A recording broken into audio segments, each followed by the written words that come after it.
told your friend you're not okay? And tell me what's wrong and why you never said you felt that way. And guess you're trying to stay strong and fake a smile until I look away. But I've known you too long, it hurts to watch your blue eyes fade to gray as you fade away, as you fade away.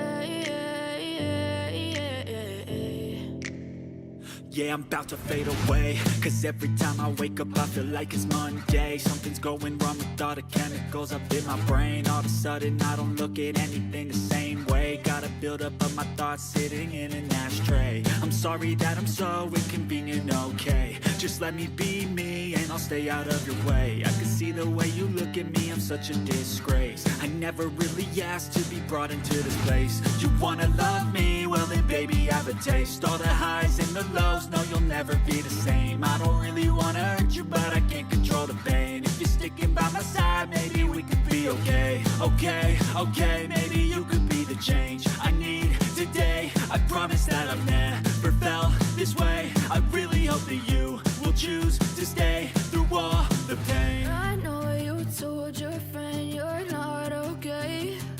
And tell me what's wrong and why you never said you felt that way. And guess you're trying to stay strong and fake a smile until I look away. But I've known you too long, it hurts to watch your blue eyes fade to gray as you fade away, as you fade away, as you fade away.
go. That wonderful microphone is back on. Welcome, everyone. Glad to have you all here today.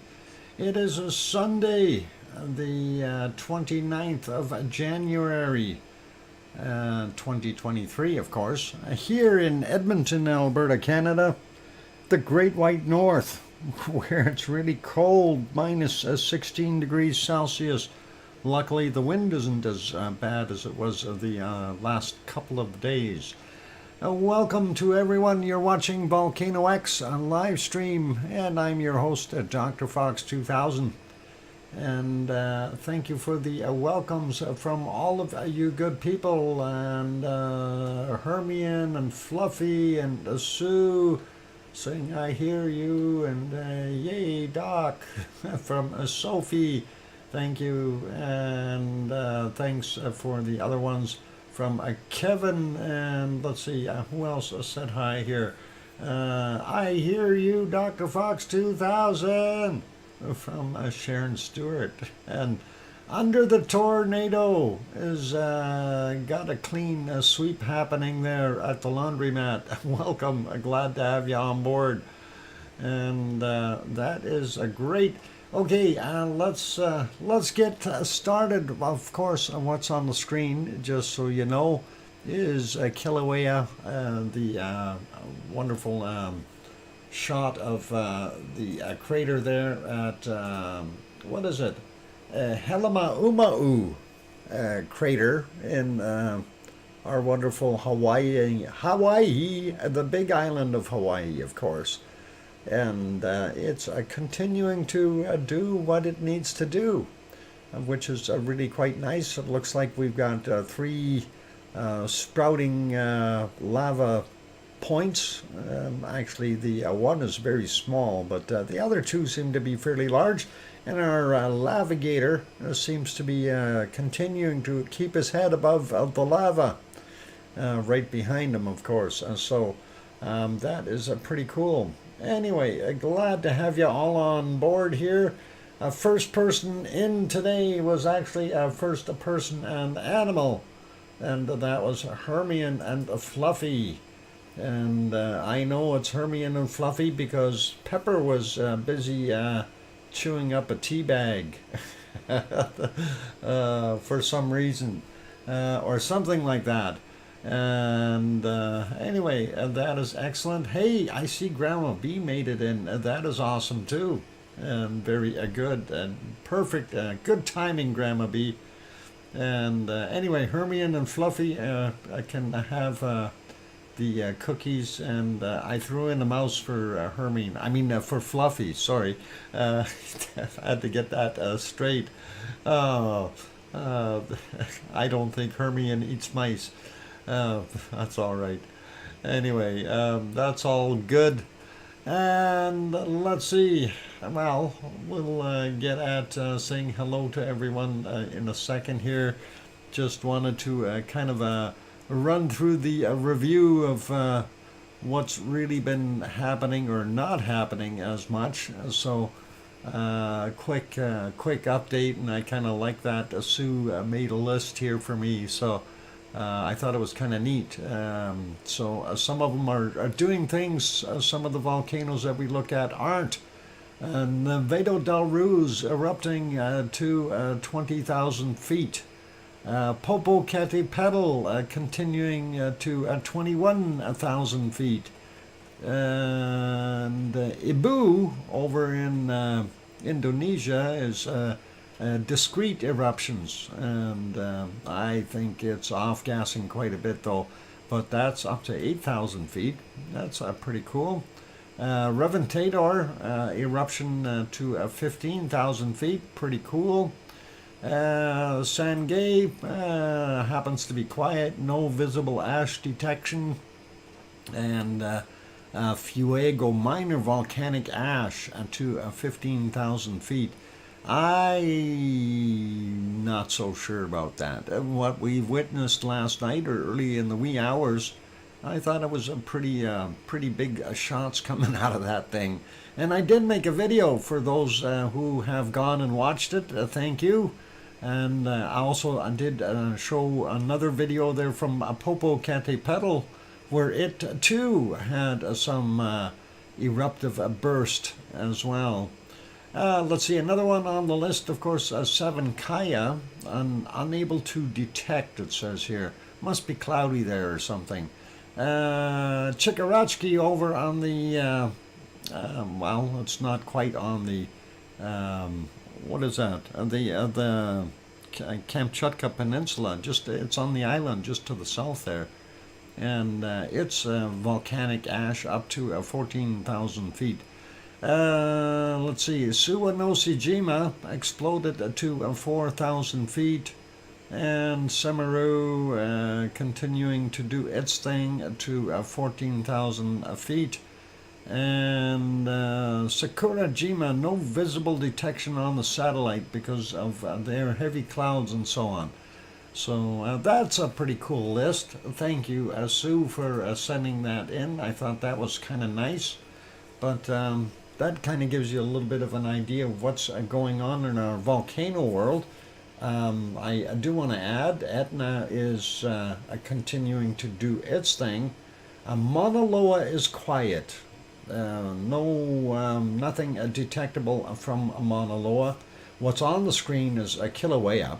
That is the basically the Helemaumau crater in Kilauea. Just so you know that there, Javier, what is it? Lacalle Perez. I hope I said that correctly. And anyway, welcome to everyone. We'll get going on some names here right now. So we'll start out with Henry Nelson and Sasha and Kevin Haynes and Hermione and Fluffy, of course, who got the cookies and the mouse. And John Raper's here. Sherry Hewitt doing her thing. Sharon Stewart, I can hear you. And Javier is here as well. Henry Nelson on board. Sue Hayes is here. Welcome. We got Sasha. Let's see. Sophie saying me. Okay, Sophie, you are here. We got ya. Don't worry. And Under the Tornado is in as well. And we'll scroll up a little bit more. See, Krista Chaplin is also on board. Welcome. I'm here, not being on for a very while. So hi to everyone. Well, Kirst, you're always welcome here. Doors open, you know that. And let's carry on and look and see who else is in our wonderful list. We got Grandma B is on board today as well. She made it in time. Very good, Grandma B. And I see Old Jeeper watching from Lakewood, California. I hope it's nice there in Lakewood. And I'm not even sure where Lakewood actually is, but you might answer me later. I'll bug you. Once I'm scrolling upwards, so I can't see what's on the bottom of the chat right now. And let's see, who else we got in here? We got Sasha's in here. I think I might have mentioned you already. And still scrolling up, looking for more wonderful names. And let's see, who we got. We got Sophie 4 times. And hang on, that was only 3, but I got you earlier, so that counts as 4. And let's see, who else we got? Wormhand and Layla. Welcome, both of you. And who else we got in here? Still scrolling up. Pamela Moncure is back. Welcome back, Pamela. Glad to have you here. And still scrolling up, looking for more wonderful people. And let's see, who else we've got? Still scrolling. Tom Dice and Pepper, of course, with the peachy smell of peachy breath. We'll call Pepper Peachy Breath today. And that's all good. Apparently the tea bag was delicious, according to Pepper. I think she was mad because she didn't get cookies or a bone. That might have been what the reason is there, Tom. Or she was preoccupied and forgot about the show. Philomena is back, welcome. And did I get Sherry Hewitt? Yeah, I think I already said hi, Sherry. Adele51 also in the channel. Let's see. Linda Schoof, zooming in, zooming out. And that was quick. Thanks, Linda. Still scrolling up, looking for more names. And we see James. James is here. And, if I say it right, Oulette, I hope that's right, Oulette, something like that. Let's see, who else we got? Bjorn Rocks TV, or YTV, or YT, sorry, Bjorn Rocks YT, YouTube, I guess is what that YT stands for. There we go. Welcome, Bjorn. And Bill Kimmel also in the house. Good to have you on board. And I thought I seen an OFU Lux from Luxembourg earlier as well, but don't see him. And we have Dan back in here as well, and John Raper, and we got John, okay, and who else did I miss? I got Henry, so that should be okay. And I think we are all about good with names.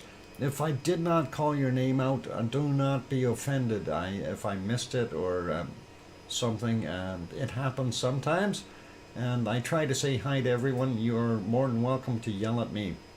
She was busy giving me a welcome home, love, Doc. So wasn't that the keyboard, huh? Okay, Tom, no worries. No worries. MT Coalforge also in the channel as hey, here comes missed the King Colin, and the King Colin Deadman also in here. Sorry, I didn't see you. You must have snuck in with the rest of those green people, and no worries.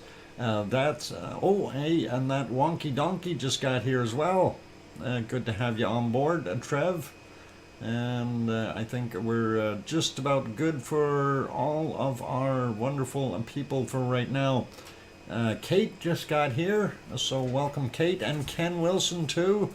They're piling in, as well as Sandra Rockland. I didn't see you earlier either, and that's all good. So all right, I think we're good for right now as far as all the names.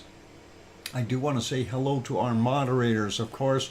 We've got Arizona Snowman, and Piggy, and C&D Boy, and Joseph Fields, Texas, as well as Lucas Snow, and possibly Gary, 24/7 Live, AZ Skies. And welcome to the moderators. Thank you, guys. We should be sitting at a 1 minute... a 1 minute thing for our chat, so that is all good. And I don't think we're going to have too much issue today. Yep, the gator's still there. We see him. He's floating around doing his thing, and not sure what he's doing, but he's still in there. And we'll take that banner off, and we'll click on him for those people who are not knowing what the gator is, and that is this guy. And apparently he's looking forward right now, and if we make him into more of a gator, we can show you. Let's see if we can get a darkish green color or something here to depict a gator, and let's try that, and we'll give him some why am I not coloring on here? Give him some bumps on the back here, and there's the gator bumps, and then he's got his tail going around in kind of a circle. I'm not good at drawing gators. He's there anyway, so he's doing his thing. And we got to be careful with him. He's got teeth up in the front here, so definitely let's give him some teeth. We need to get teeth in there, green teeth. There we go. Some fangs. and there's some gator fangs and his mouth. Okay, and everybody can see his eyeball there. The gator eyeball and the nostrils up in the front. So there's our gator. I know, it's a poor looking animal. But hey, he's floating around in the lava. What do you expect, you know? It's a lava gator. It works that way. All right, funny stuff. Anyway, as I had mentioned, we did have a couple good pops out of Fuego during the night. For some reason, I woke up at 1 a.m. and I couldn't sleep. What, Doc? You missed your calling, an artiste. Well, I could have been Sandra. Not really. No, forget it. Actually, if you go watch my SpongeBob video, I did a on-screen SpongeBob video. It's a time lapse, and if you look at that on-screen video, you will be actually surprised, because SpongeBob did turn out really, really well, and I really have never watched SpongeBob on TV. I've just seen pictures of him on occasion, and I thought, hey, I'd give it a whirl, and I did that, and it turned out not bad. Got a lot of compliments from people. So anyway, let's get on with the show, though. We're talking about volcanoes, so let's have a peek. Didn't see too many other nasty things going on. Let's see if we can pop you over here for a second. Thanks for the earworm. No, I wanted to go over here for a second. That's not an earworm, that's dirty steam. And that is at Yellowstone, and that is coming out of one of the vents right now. And I think they're about to swing over and see if Old Faithful is going. Sasquatch steam bath, you bet, Henry. That is what we got. So yeah, Yellowstone and Jellystone, if you want to bring up that link. And Sharon Stewart already did. SpongeBob SquarePants. Yeah, I guess. Well, I didn't want to get too personal with them, but yeah, SpongeBob. We'll leave his pants out of it. Anyway, let's. I thought we'd just share that one real quick, and let's get back over this. Let's take a look at Hawaii. Since we're here and we want to make sure we capture everything. So of course this was the shot from earlier. Let's change those a little bit so they fit a little more. There we go. What I wanted to point out here, of course, we are continuing to see a fairly large berm around it. It does look like it's a little bit more lava filled than what we were seeing yesterday. For a period of time. Our lava gator, of course, very, very high out of the lava today, and kind of makes you wonder, that rock must have some pretty good bubbles in it to allow it to float as much as it does, and that's all good. But anyway, let's take a look at some of the other shots.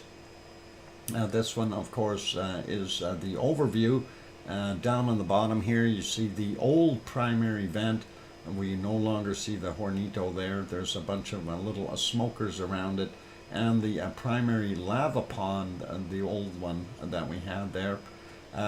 There's that little spot that hasn't done too much as of late.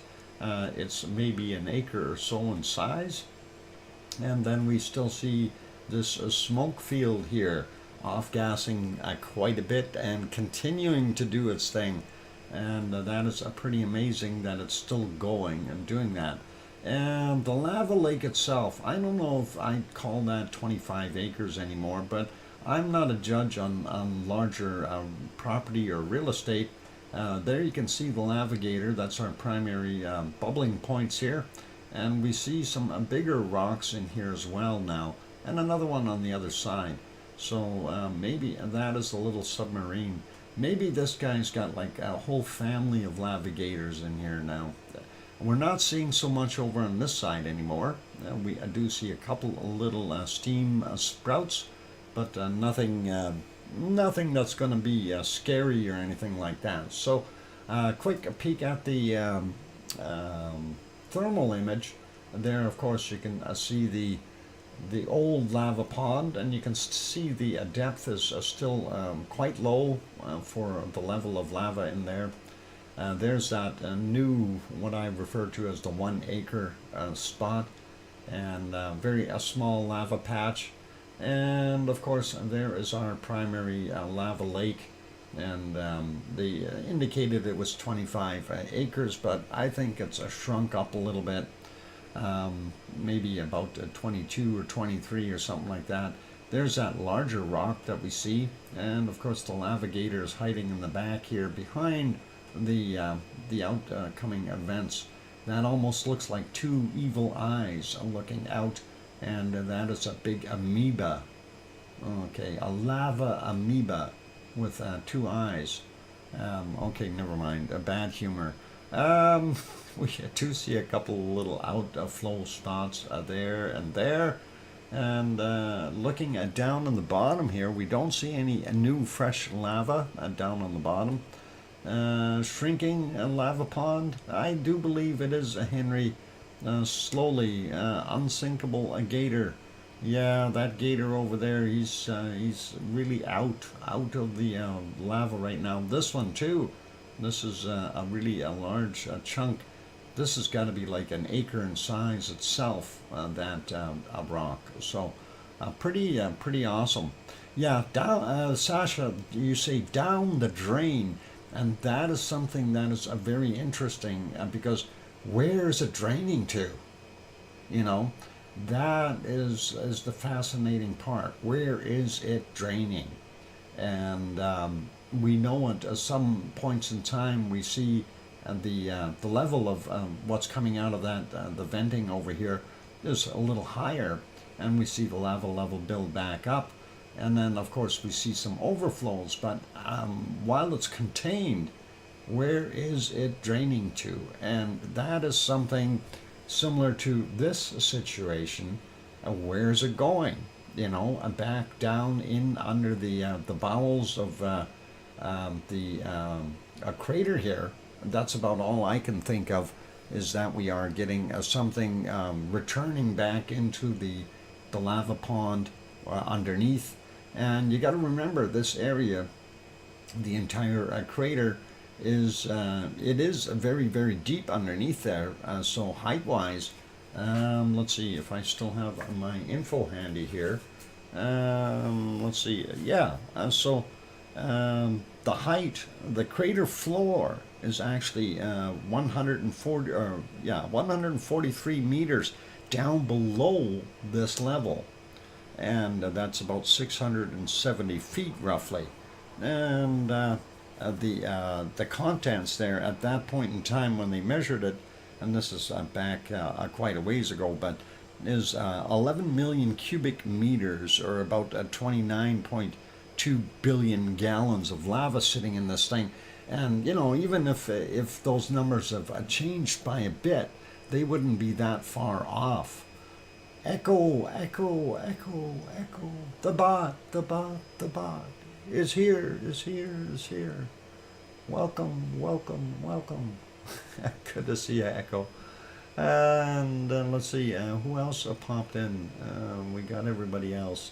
Anyway, it's kind of interesting, and it makes you wonder, like I say, where's that lava actually disappearing to? We know it is flowing out of here at a fairly substantial rate.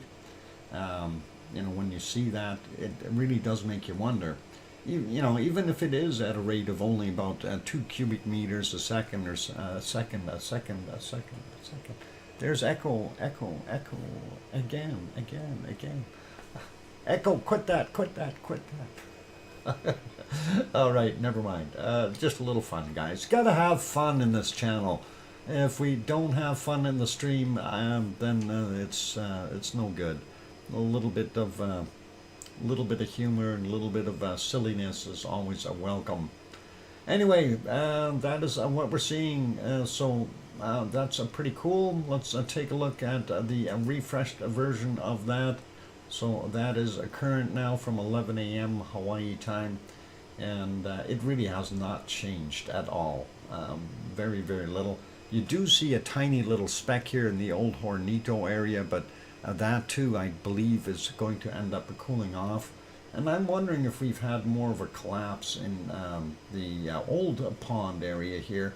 Very difficult to tell though when we're looking at the, not that one, this one, because of the way it is. And that is from 10. Can we see a newer picture? There, that's from 11. Yeah, doesn't look like a collapse in here. And of course, this side over here, we still, because of that smoke, we can't really tell what's going on there either. Let's take a look at the other B1 camera here. And that is a little closer to the floor level. Lots of steam and smoke still in there because it was raining yesterday and possibly raining during the night. Let's see what we had. Still looking pretty rough. But you can see those other rocks through the opening here. There's that larger area, and here's the other one that is fairly tall in size. We see that there is no lava berm built here, so if we do get a potential outflow, we'll likely see it here. And turns the reverb off. Thank you. Echo. Oh boy, echo, stop that. Anyway, that is what we've got going on. Anyway, let's get it back here and have a quick peek. And yep, so that is basically what we've got going on there.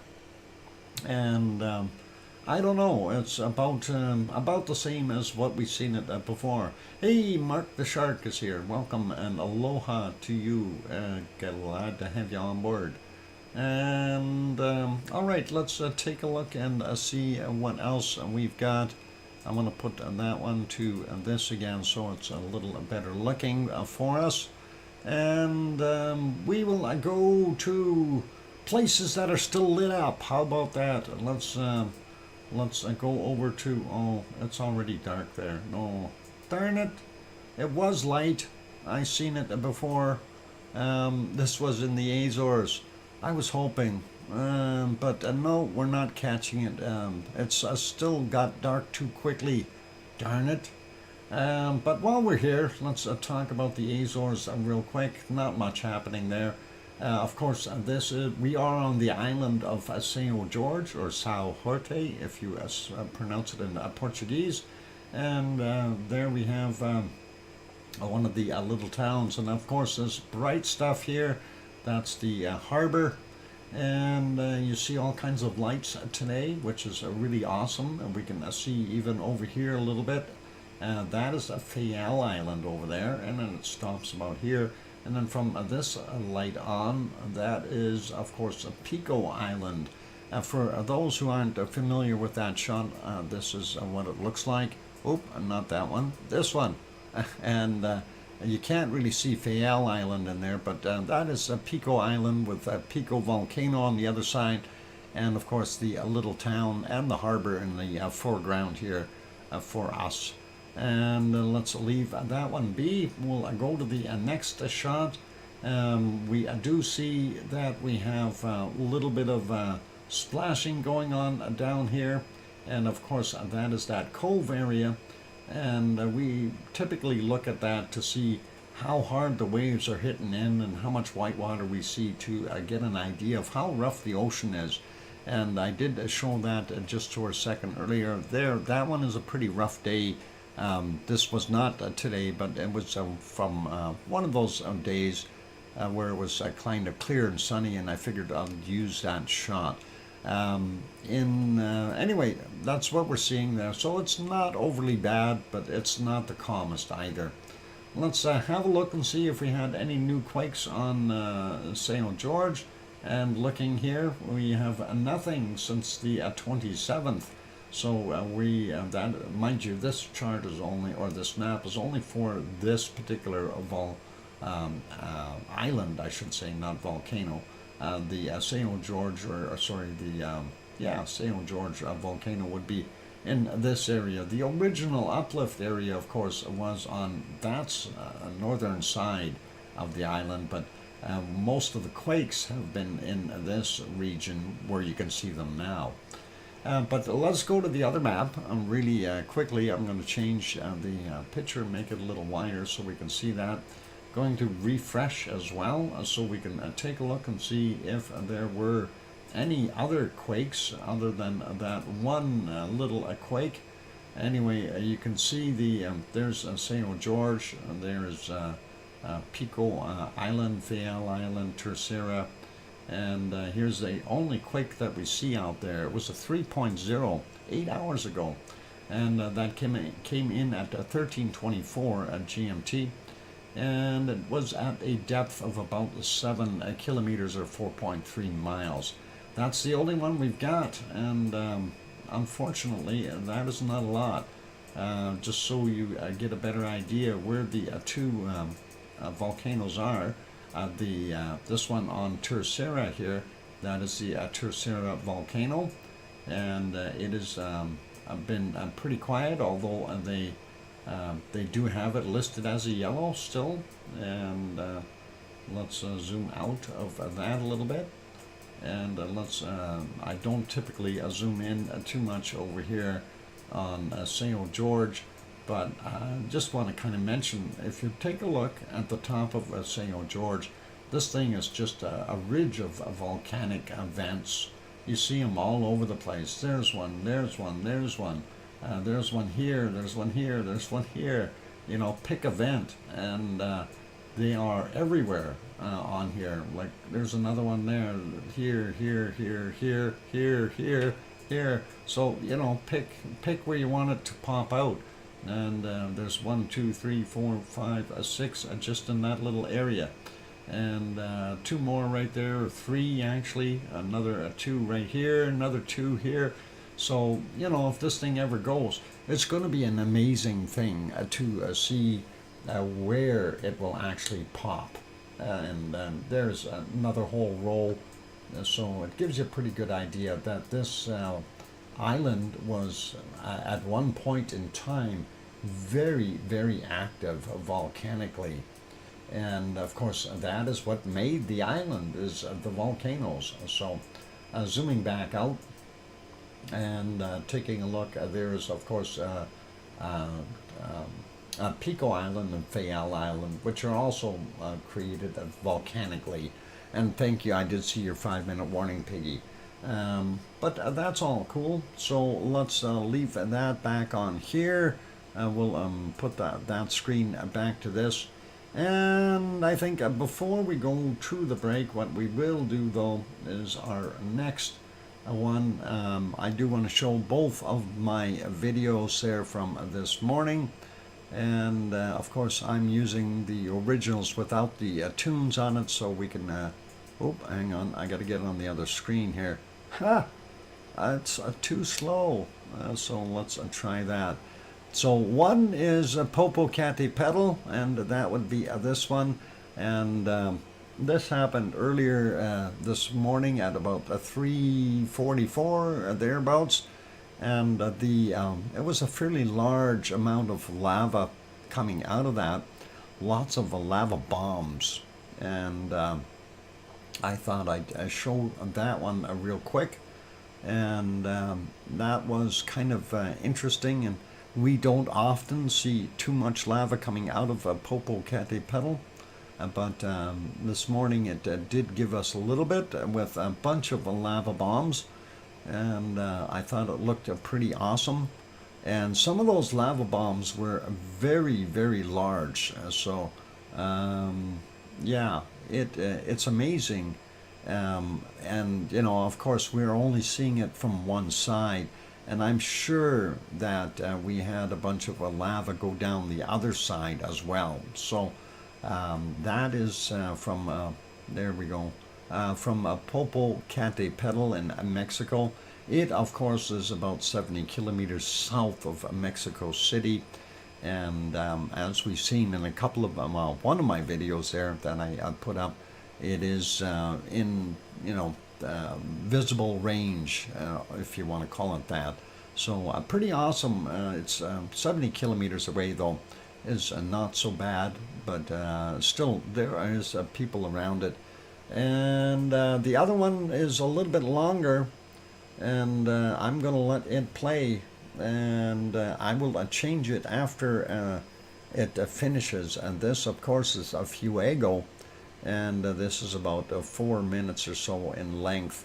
So I'm going to go for a break. For those good people who have not yet hit that like button, please do consider hitting the like, and that would be awesome. And we will, after the break, we'll go back over to Iceland and see what's going on there. So don't go away. Hit the like. Of course, subscribe if you're sitting on the outside and haven't done that yet. And on that friendly note, I'm your host and DrFox2000. Don't go away. Keep smiling, and I'll be back soon. Thanks.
music is back on. Welcome back, everyone. I'm glad to have you all on board. I'm your host, DrFox2000, and you're watching a VolcanoX live stream.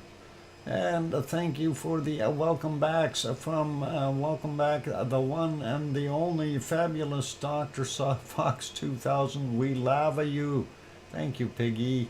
And thanks Sasha and Alba Girl and John and Philomena and Sue and Kevin and Hermione and Fluffy. And there was that you on the piano? No, that was Kevin Haynes and OneFish26, and welcome. And I hear you, Dr. Fox 2000 from Sharon Stewart. Thanks. And Colin Dedman says welcome back as well. Thank you. And pretty awesome. Okay. Thanks, Kirst and Sharon Stewart. Yeah, it's one of those things. I still want a recording, Sharon.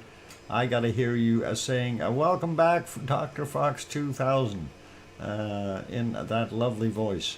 I want to hear you singing it, since you are a singer, so that would be nice. Dr. Fox, you never considered a radio show. No, Piggy, I haven't. Maybe I should consider doing a radio show.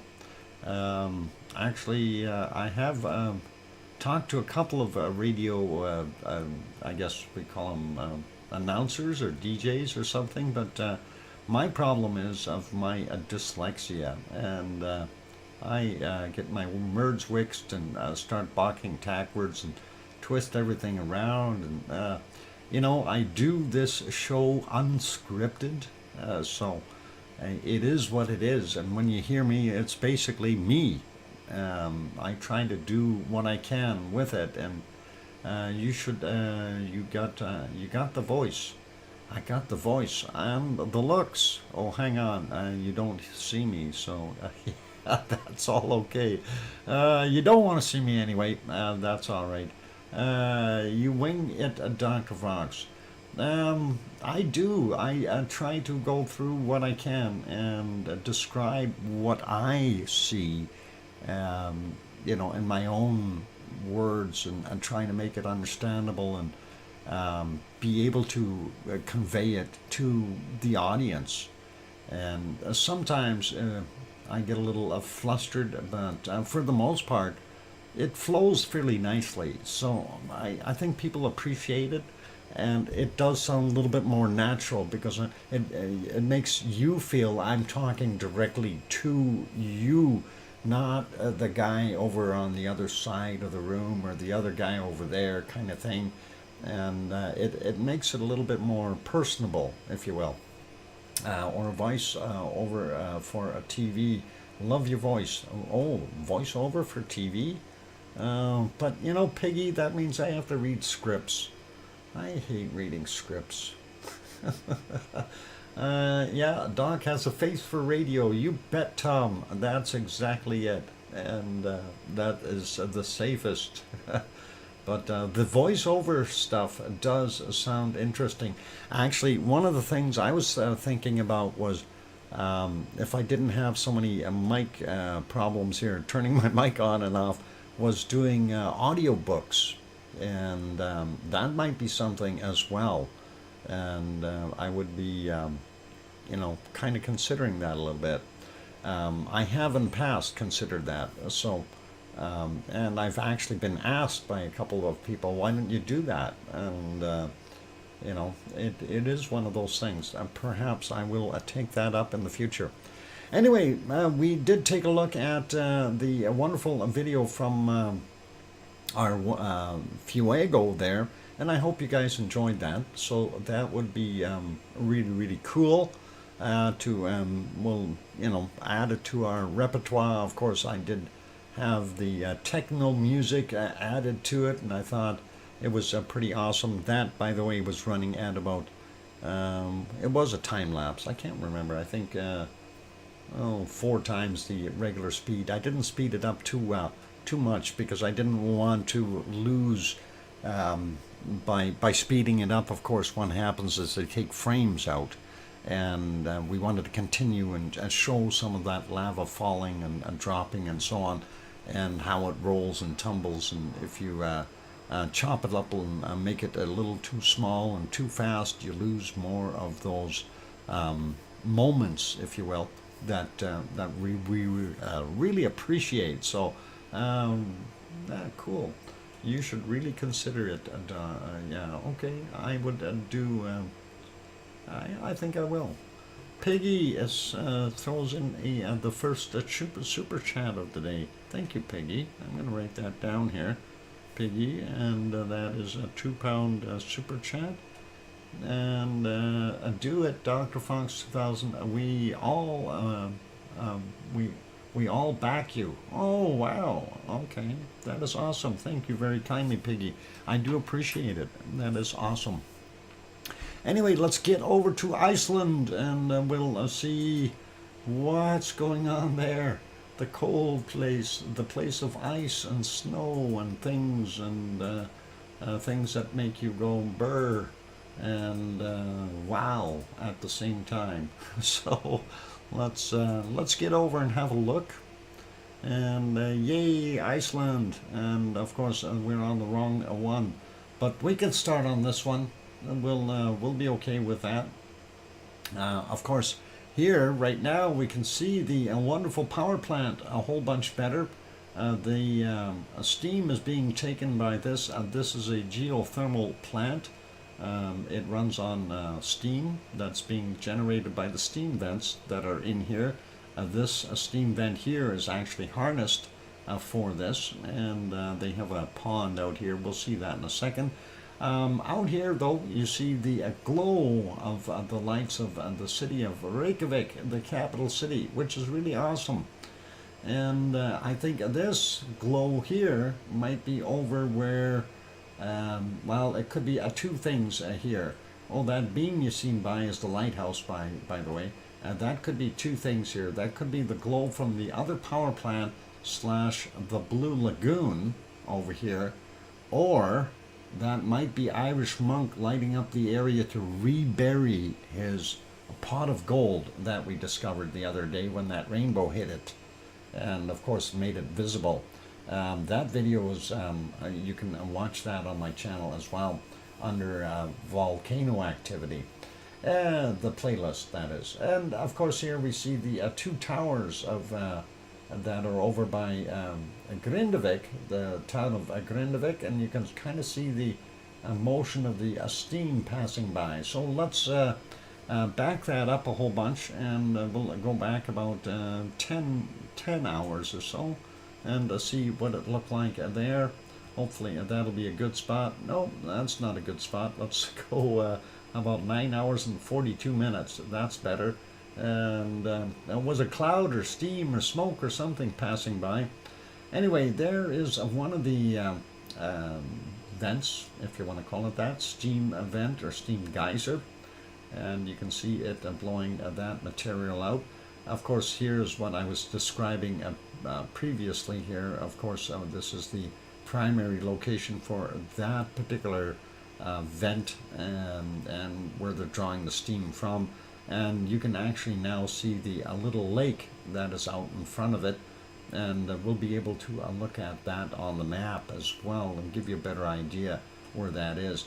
And of course the Blue Lagoon would be in back behind here somewhere, and of course we've seen that light shining or glowing, and I'm suspecting the Irish monk is out there somewhere doing his thing. But this is what this particular shot looked like. As you notice, the snow has melted quite a bit in most places. Only the deeper pockets left that the sunshine hasn't hit yet. And, you know, it's kind of a spotty looking war zone, if you will. But that is what we're seeing right now. And of course, Grindavik is back in there, and the towers are over there somewhere. I think right there is one of them. Right there. You can barely see it. There's the other one. Yep, I can see them. So that is where they're located, and the Blue Lagoon, of course, would be somewhere over in the far distance here. Not going to worry about that guy. Let's put this back on live so we can see what that looks like. There's that secret spot we're not supposed to talk about, and I promise I won't say anything, Irish monk. And there's that beam going by. That's pretty cool. Let's go over to this is the city of Reykjavik, the one that's glowing in the sky over there. So that is what we were seeing there right now. That is live. And if we go back a bunch, we can see what it looked like during the course of the day about 10 hours ago.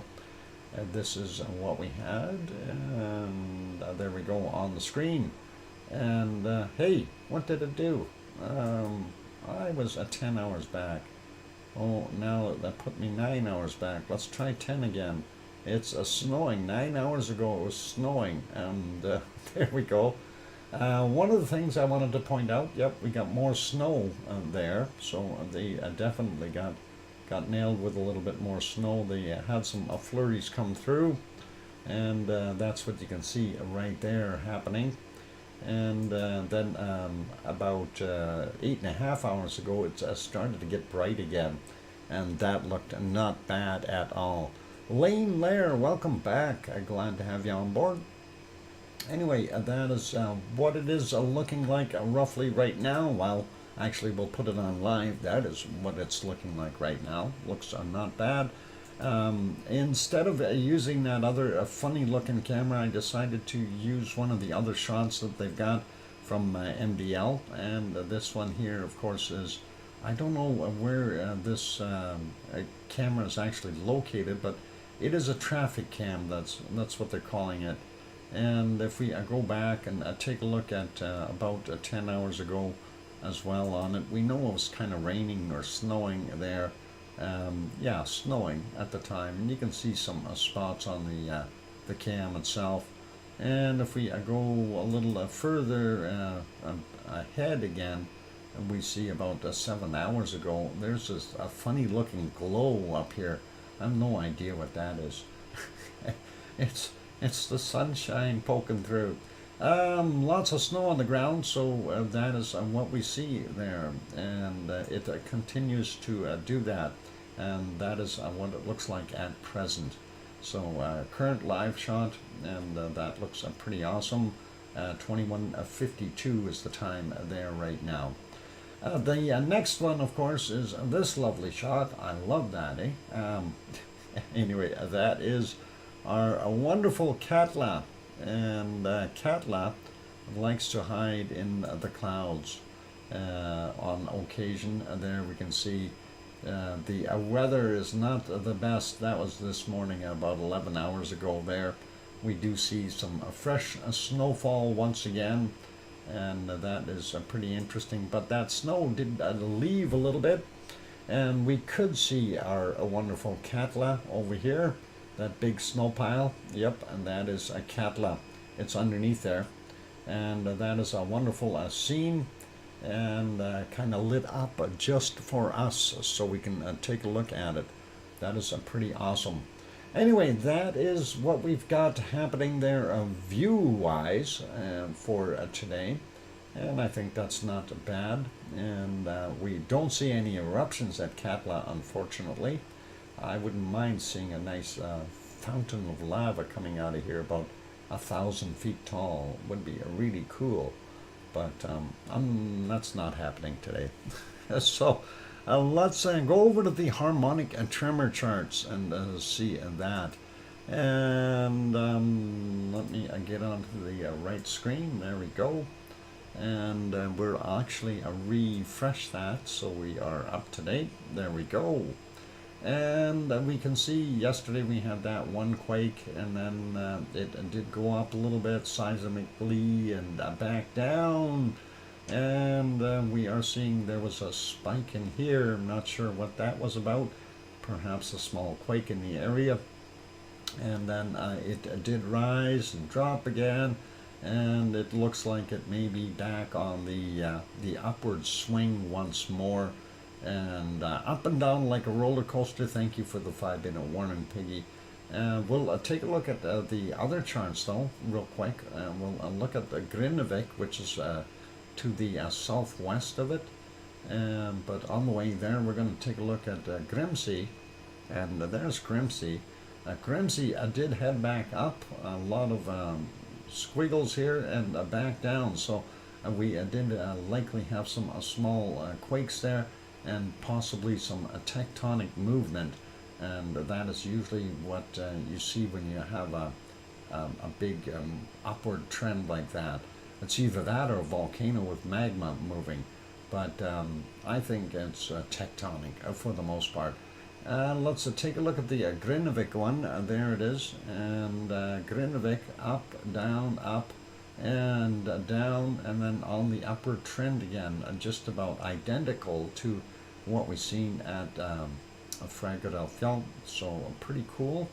And let's slide down a little bit more. We'll take a look at the other side of Fragedalfjall, and that of course is Kristuvik, and Kristuvik sensor. I like this guy though. That's a pretty wild shot. Lagu, I don't know. I have to take a look and find out where that actually is. That's some interesting stuff sometimes when you're looking at these wonderful charts.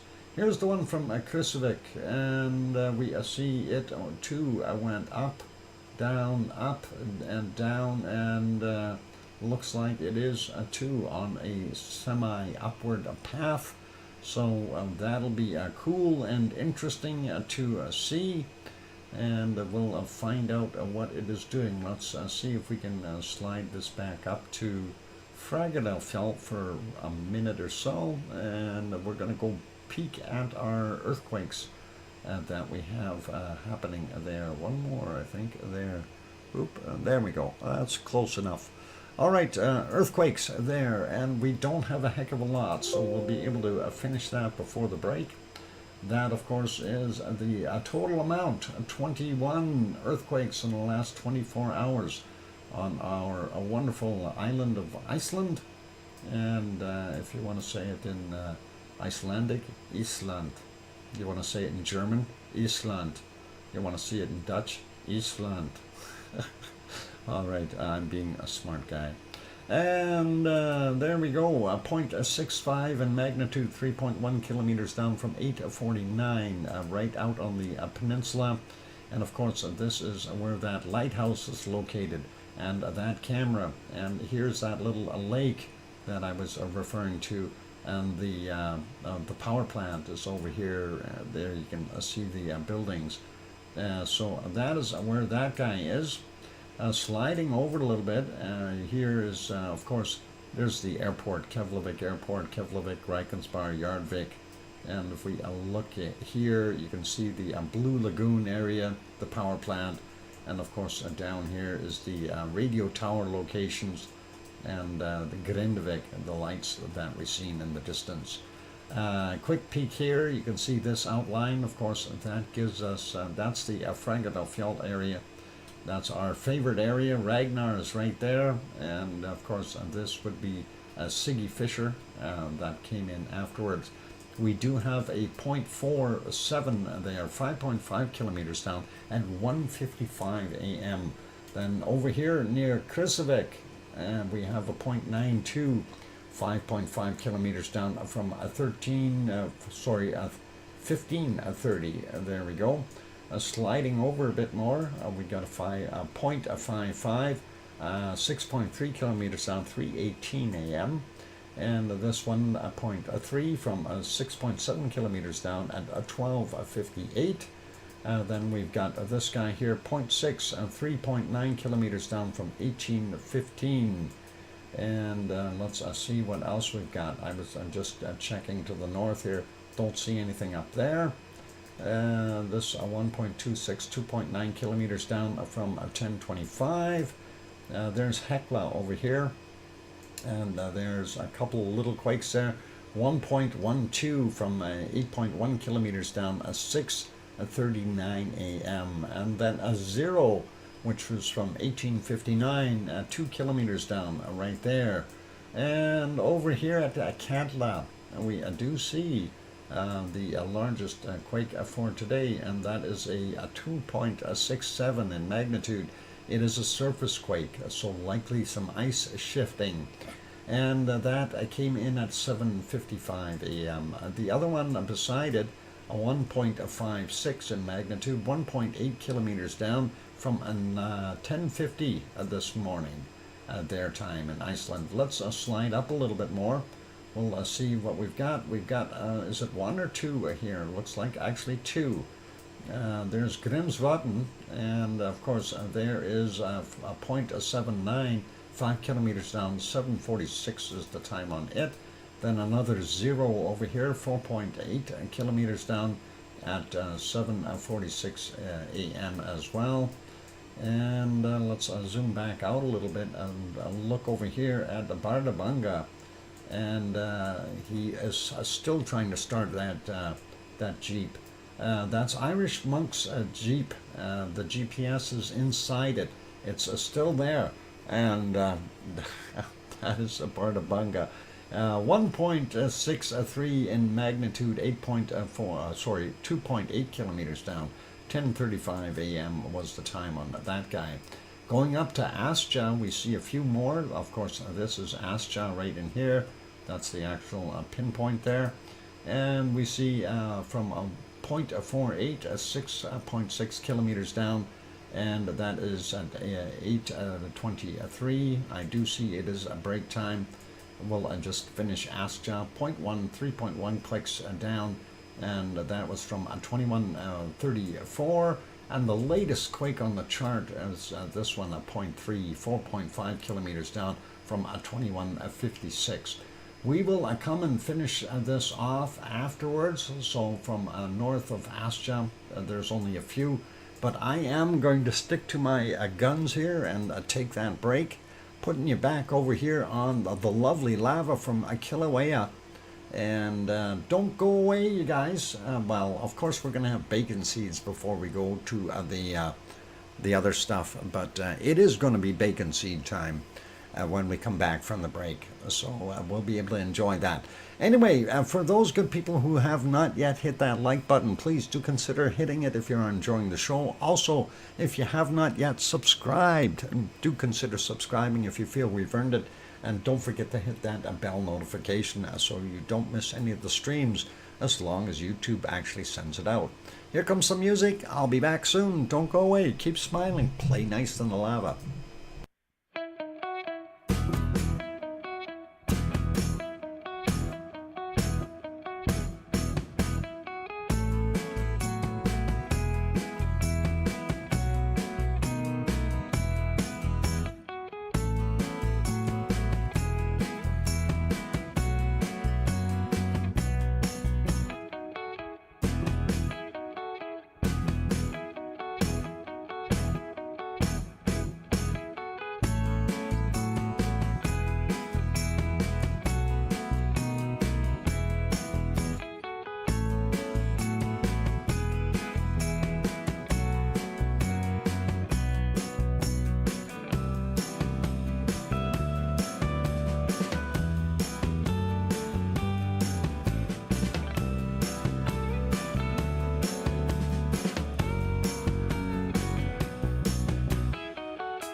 we go. I'm back. Welcome back, everyone. I'm glad to have you all on board. And welcome back, Dr. Fox with the voice. Thank you, Piggy. And my voice is getting better again, which is really, really nice. I'm glad it is getting back. Thank you, Sasha and Sue. And Under the Tornado. And thank you, Philomena. And John. And Kevin. And Grandma B. And I Hear You, DrFox2000. From Sharon Stewart. And thank you, King Cullen Deadman and Hermione and Fluffy. And Kia Ora to Gaines. Glad to have you back in here. Dr. Fox, mine is nearly back after 5 months. Yeah, Piggy, it does take a little time to get them back. Thanks, Trev, Wonky Donkey, appreciate that. And glad to have Gans in here. Gans, for the while, was also, just to explain it to Philomena, there's a bunch of people who, right now in the chat, we have probably 12 or 14 people that are chatters in the chat right now, but we have 48 or 49 people in the stream. And most of those, what we refer to it as is that they're sitting in the Lurkers Lounge just watching the show, not necessarily chatting. And it's pretty cool that way. And if everybody is chatting all at once, they may have something else they're doing, or they may have somebody over visiting or something, and they don't want to get into a conversation in the chat here while ignoring something else. So they do that. And we just call it the Lurkers Lounge, and it's, just a place to relax as far as they're concerned, and watch the show. So thought we explained it pretty well, Dr. Fox. Yep, you did, Piggy. And I think Philomena does understand it. And, hopefully she does. Hope you do, Philomena. So, it's nothing bad or nothing evil. We are trying to, appease everyone. And we understand everybody's got different things that they like to do. So all cool. All right. I carry on with things. And of course, I did say bacon seeds is next. And I will take you over there and we'll have a look at the bacon seeds. I just have to make sure I did something correctly there before we go over there. I may have boo-booed. So let me take a look and make sure that I've got my bacon seeds set in order here. And let's confirm that. Yeah, I knew I did something. I forgot to do something. I fixed it now, though. And we will be able to look at our wonderful bacon seeds from yesterday and so on. And today, and get them going. So let us get that going. And we'll head over to that particular scene and have a look. Of course, this is the lovely bacon seed, and Mama Bacon looking at it, being happy from yesterday. That was the last one. And yeah, that is a very nice picture. I do like that. And, the mama looks very pleased with its little offspring. So very, very cool. And like it. We like it. Added more coal cars from the lounge warmth. There you go, Henry. And that'll keep it roasty and toasty. And C&D Boy made it back. And that is pretty awesome too. Anyway, we know Piggy is still incarcerated in her piggy jail on a bed rest. But she will be out soon, hopefully by next weekend. We'll see what happens. Anyway, Piggy did do some emailing, and I kind of wonder about that because that doesn't look like bed rest to me. Anyway, she did send us some fresh bacon seeds. Let's see what we've got. And this is not one of the bacon seeds. How come that's still in there? That was Irish Monk's goat. Okay, mind you, he traded it for a dog, so we'll leave that be. Here's our first bacon seeds for today. And quiet, they're sleeping. They're wonderful. Some 3 piggies in a basket, looking like they are asleep, and they are very young little ones. So definitely being cute as these little piggies are when they're young. We like that. And they're all kind of white-haired or blonde-haired. It's a pretty nice looking. Monks, gravity-defying goats. Yep, they apparently do that.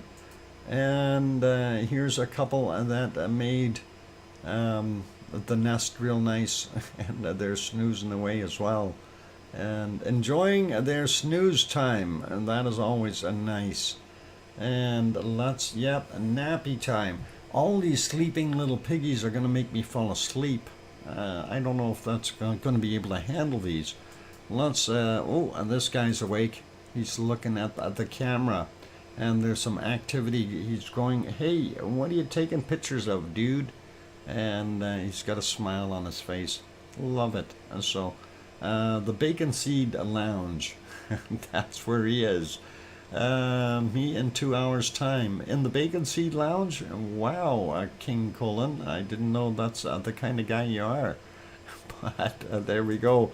Next little bacon seed, and my, that is a very young little bacon seed. Very young, and barely able to stand. Monday here now, and John says, "Yep, I call it a babe." Yep, it would be a Monday there by 17 minutes, Piggy, roughly, or something like that. And that is a newborn. Yep, definitely looks like it. And next one is this one. He might be just a tad bit older, but he's got a nice smile on his face too. Very cute looking and fuzzy little guys. It's amazing how fuzzy these guys actually get. So, yep, they got that number 2 haircut there. And that is the setting on it. Anyway, that's most of them. We have one more bacon seed for today, and of course that is this guy. He's been they've been playing in the mud. He's got his snout all full of mud. He needs a hogwash, and that'll be cute. We love it. And they call them Holstein style pigs. Spotted, yep, a spot. And guess he had to get his nose was too pink, so he decided to make it look like the rest of the spots on his body.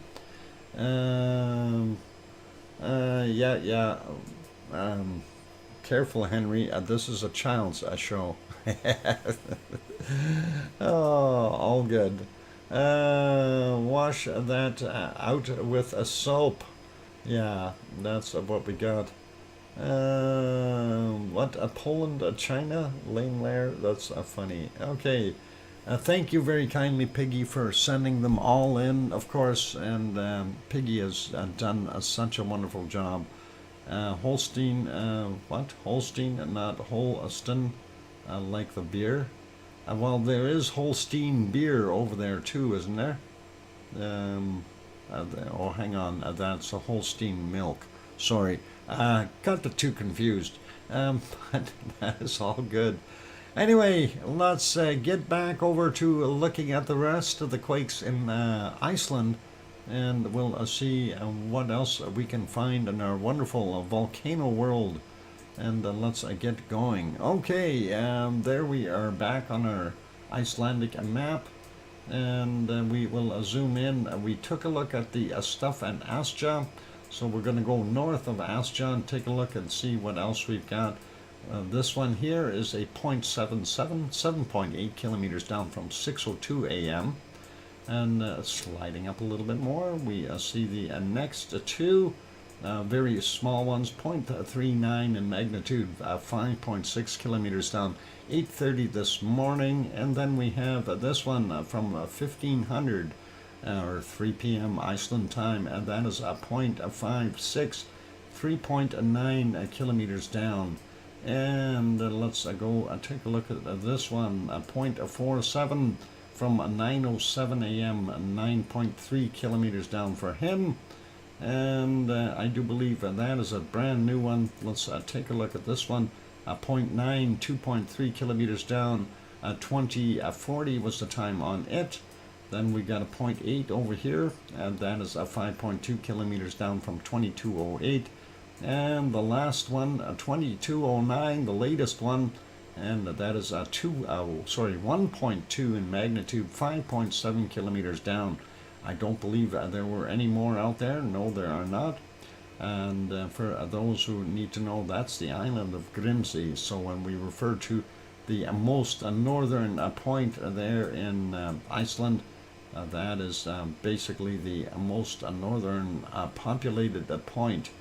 And that's pretty cool. And of course, right now, for some reason, this map keeps turning off the plate boundary, which is that red line. I just turned it back on. You can see it going through. Unfortunately, it's a little difficult to see on the map here, but that is the mid-Atlantic ridge, of course, going right through Iceland, and that is pretty cool. And of course, with this map, you also have the ability to turn on the seismic sensor locations, and that way you can go in and see where they are using this one here, the FAF chart in Fregnafjall. Of course, if you click on it, it brings you up this particular chart that we already looked at.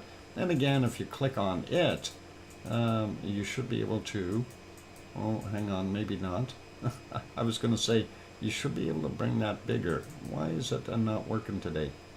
It did the other day, but anyway, it also gives you the helo plot, the low pass as well as the high pass. Gives you a better idea of what is going on there seismically and so on. Anyway, that's it for that area. We will leave Iceland be for now. It's quiet, and we don't see anything happening. But have fun, folks. Lane, Lair, good night, take care, and all good. Wolf typing. Who's typing? Wolf is typing? You pug free piggy. Yeah, piggy's pug free right now, I think. Anyway, let's go over here, and we will take a look and see if we can figure out where the heck that is. I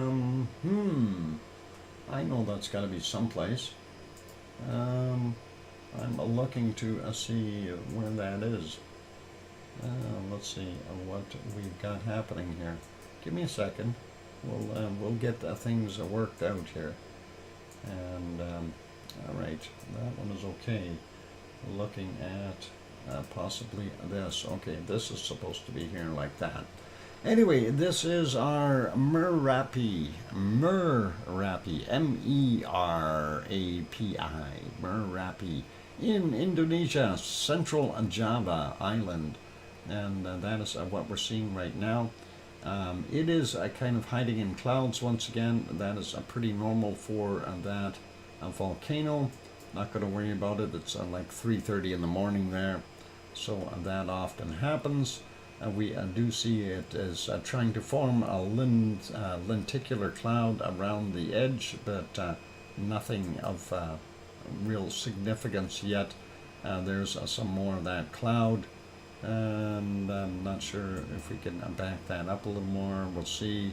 Yeah, it's kind of building that cloud up from earlier. And we do see on the thermal a little hot spot there, nothing really major. And in this particular scene, at this point in time, and that is about 4 hours ago, we've seen that it did have a little bit of a tremor in here up on the chart. So definitely something happening, but nothing too major that we would be able to see it. And that is always interesting to watch that. This, of course, this particular channel has got a very horrible loud squeaking noise on it, so you don't want to be listening to the audio. But that is in the clouds, in the fog, and not able to see much today. So we're going to leave it be. We'll put that back on live, and we will keep going. And the next one on our list, of course, is our wonderful Mount Ruapehu, and that is in New Zealand. And we did see that one earlier this morning, and during the morning hours, the wee hours of the morning, we did see what it looked like. There it is. You can see it, and it turned out fairly well. Mount Ruapehu, and that is awesome. And let's see if we can get it to that bright dawn light that it had on it. Would be somewhere around here, I think. That looks pretty nice. The sunshine just hitting the very tip of the ice top there, the snow and ice field. So pretty nice looking. Notice that snow really has receded quite a bit. Very little left in comparison to what we see in their winter time. So a lot of that rain has washed it away, and that is kind of what we're seeing right now. And then it got covered up with those darn fluffy white things again. There they come. And of course that is zoomed in a little bit more. You can definitely see the top of Mount Ruapehu. Looks pretty awesome. We'll leave that one be though. Let's go to our next one, and I'm going to refresh this so we get a better idea of what's going on. And there is something going on. I'm a little kind of curious. We did notice that spike yesterday, and that's actually 2 little tremors that they had in there. And then today, not too long ago, this is new to me because when I checked earlier, I didn't see that. There is a new quake that happened. But we do see here that the activity did drop off quite a bit. So, is it possible that we got more stuff going on? Maybe, you know, we've seen in here that it spent about a week very, very quiet, nothing at all. Then all of a sudden we start seeing a little bit more rumblings and activity. Maybe we've got something happening underneath it. I don't know. I can't say for sure. Let's take a look at a visual, and this, of course, is courtesy of the Suncourt Hotel and Conference Center there in Taupo. And what we're looking at, of course, is the caldera. That is the lake, and that is Taupo's caldera, the entire lake. So it gives you a pretty good idea of how large that is. And that is, it's not a small volcano, you guys. If that ever went, they'd have some issues. Anyway, that is all good, and let's carry on. Under the tornado, that is one heck of a big caldera. You don't want to be, don't want to have that puppy pop. There'd be tidal waves. Actually, they did have some small tidal waves when they had some earthquakes underneath in the middle here. They did have some tidal waves washing up, and it's like a big soup bowl, basically the water sloshing back and forth on the lake, and did create some tidal waves. So kind of interesting for that location.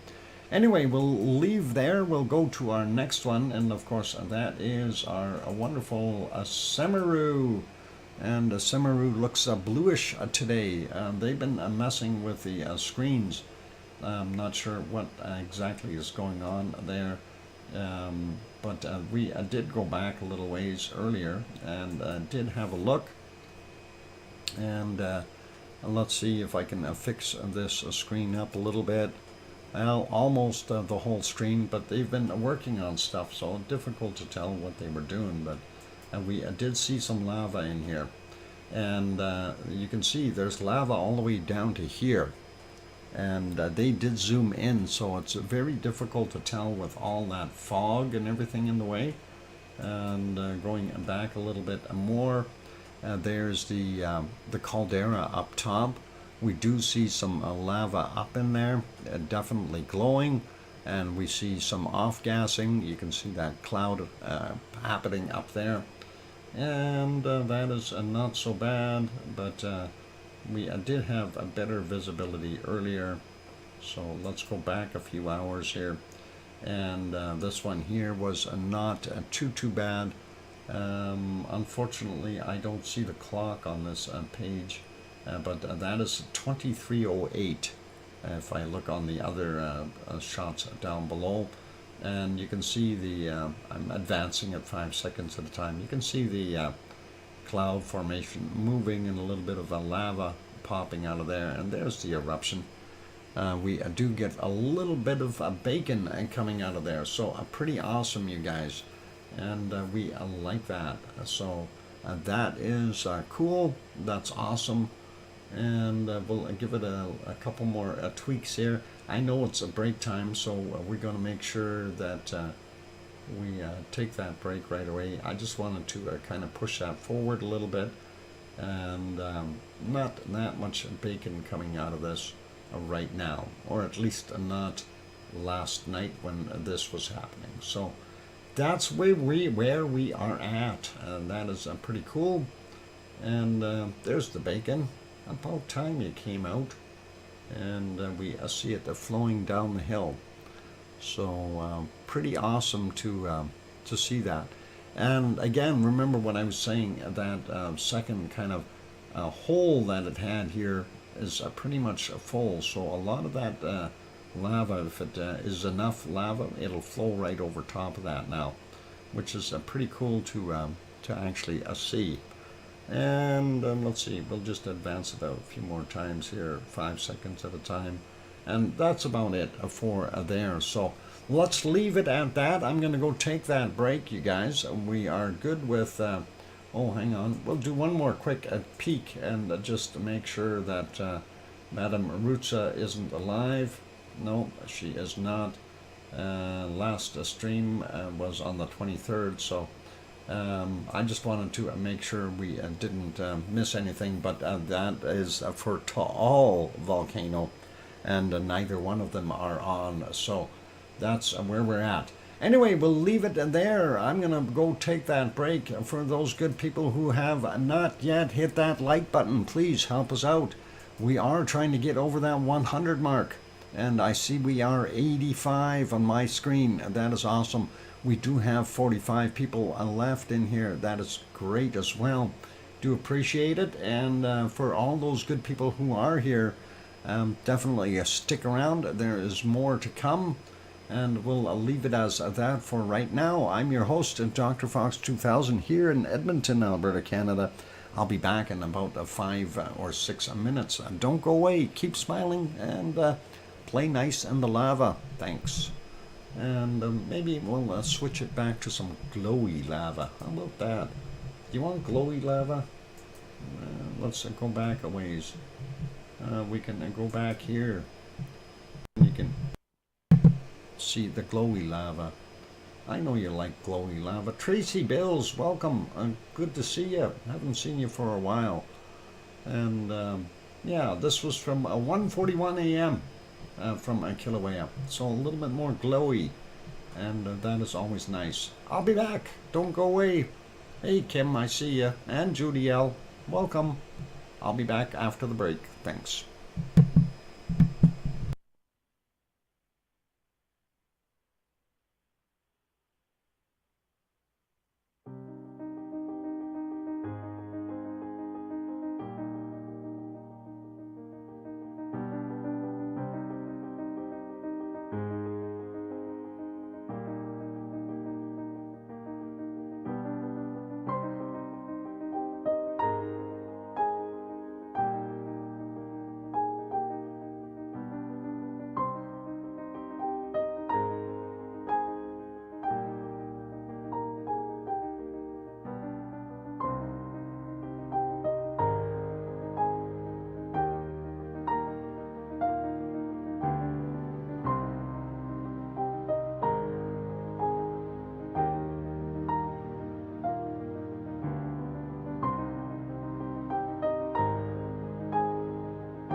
go. We've got that mic back on. Welcome back, everyone. Glad to have you on board. And just looking at something here. And hopefully I'm able to bring up my little thing that I was looking at real quick and make it happen. All right, that's not the one I wanted. I was trying to bring something up, so no worries. We'll get it going here. All right. Yeah, we're gonna save that image. There we go. Yeah. All right. And this, of course, is important for me, so I got to do that. A little bit of fun. Thank you for the welcome backs from everyone, from Sasha and Albagirl, and there are flying mice here. No, we don't have any bats going around. Thanks, Kevin, and I hear you from Sharon Stewart. Thanks. Only hamsters. Yeah, we got hamsters. We do see the occasional mouse pop in and around. I don't know why they're here, but they do come in once in a while, and they help clean up because people leave a little bit too much of those food crumbs laying around. And I've seen them before. They come in and they sweep up and stuff. And there's one now. He's doing this thing. He's sweeping. Hopefully he'll be able to get everything cleaned up for the next show. Anyway, let's not worry about the little mouse. He's all good. He's okay. He was cleaning up. He's helpful. Cats do that too. Okay, wonderful. Yeah, it's always nice to have a little friends, and they're all good. Yep, pretty awesome to see that. Anyway, let's. Where the heck were we? We were doing something here. I think we need to go over to. Where do we need to go? We need to go here. I got it. We'll make that happen. I'm just trying to find the right screen though, and that is this one. And somebody made my screens all smaller again, and that is the way it works. Anyway, Sakurajima is our next port of call, and that is in Japan. And there you can see Sakurajima, and that's in Kagoshima, Japan, southern end. And of course, there we can see the wonderful volcano with some foggy clouds around it and stuff. It is 7:43 a.m. there. Don't see too many of those birds flying around yet. I guess they get there a little earlier or later. There's some of the white ones. Usually we see some of the black ones. These must be seagulls. And there are a couple of the black ones in there as well. But that is our volcano there. As you can see, there is some off-gassing going on. If we go back into the nighttime scenes, and I'm trying to avoid the lights there so we can actually see if there was any glow, and it looked like it was raining perhaps, and that doesn't surprise me. We've had a lot of inclement weather there, and there you can see a fairly heavy plume, and we'll try to get back a little bit more to see if there was any eruptive material coming out of it at the time when that started. And I don't believe so. This is around midnight, or sorry, 1:45 in the morning, and that is what we've seen there. Not bad, but quiet for the most part, as we mentioned earlier today. And of course, there you go, more of a plume from about 10:40 p.m. their time, and it continued to do that. And let's see. Prior to that, they had some pretty nasty weather, so that is about 9:30 their time last night. and not very good visibility at all, unfortunately. So that is kind of what we're stuck with for today. We don't know of any of the happenings. The sun did come out a little bit, so that is kind of neat. Maybe that'll burn some of that fog off and warm it up slightly for them, since it's been horribly cold. And here comes the ice cream boat now. It's about time. It was late. I was trying to stall, and yeah, they're coming. So your ice cream will be there in a few minutes, and they're coming in right now. So give them a few more minutes to dock. Then you can head down here, go down the street, and hang a left at the lights, and get down to the dock and get that ice cream. So all good. And Alba Girl's running for it. And you can slow down, Alba Girl. It's no hurry. It's going to be another 5 or 10 minutes before they get docked, and the guys get the carts out and do that. So it'll be all good. All good. Anyway, close-up cam. Actually, right now, because it is with the sun hitting it, it doesn't look too bad. We do see the off-gassing continuing, and definitely working away there. So a lot of SO2 and other fine gases coming out, things that'll kill you. So don't be standing in the VOG, because that'll do you in. You really don't want to do that. And let's continue. Robert and Chantel, welcome. And who else snuck in here? Of course, we said hi to Kim already. Tracy Bill's also in the house. So good to have you on board. That's a scrappy looking volcano. Yeah, the edges definitely look like they've been chewed up pretty good. And that's something to consider, the age of some of these volcanoes. And I'm really not sure how old. I can find out though. Sakurajima, a volcano, and we'll see how old this guy actually is. Let's see. They've got all kinds of information on it, but I never bothered to actually look and see how old this guy was. VolcanoDiscovery.com usually has that information, tells you how long it's been around on the planet. Kagoshima with a population of 500,000. Okay, we got that information. How old is this guy? It goes back how far? The caldera formed about 22,000 years ago. Around 13,000 years ago, another smaller caldera, the so-called Wakamikao caldera, was formed in the northeast of the era caldera, which is the Chinese or Japanese word there. So yeah, this thing has been around for 22,000 years. If you were 22,000 years old, you'd look a little rough around the edges too.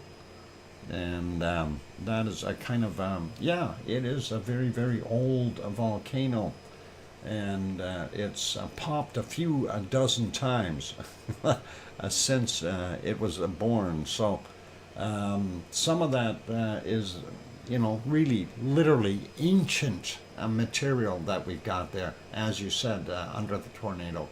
And it is very, very old stuff. Anyway, let's go to our next one. Oh, first we'll see. The boat is docked. Yep, the boat is docked, so you can get your ice cream, not a problem. And let's see, Piggy says, stay safe all until tomorrow. Good night, Piggy. You be good, and take care of yourself, please. And we will see you tomorrow. And remember what I said about the shakers. Possible more shakers to the north of you this time. So stay ready for that, and keep keep smiling, stay in your sty, you'll be okay.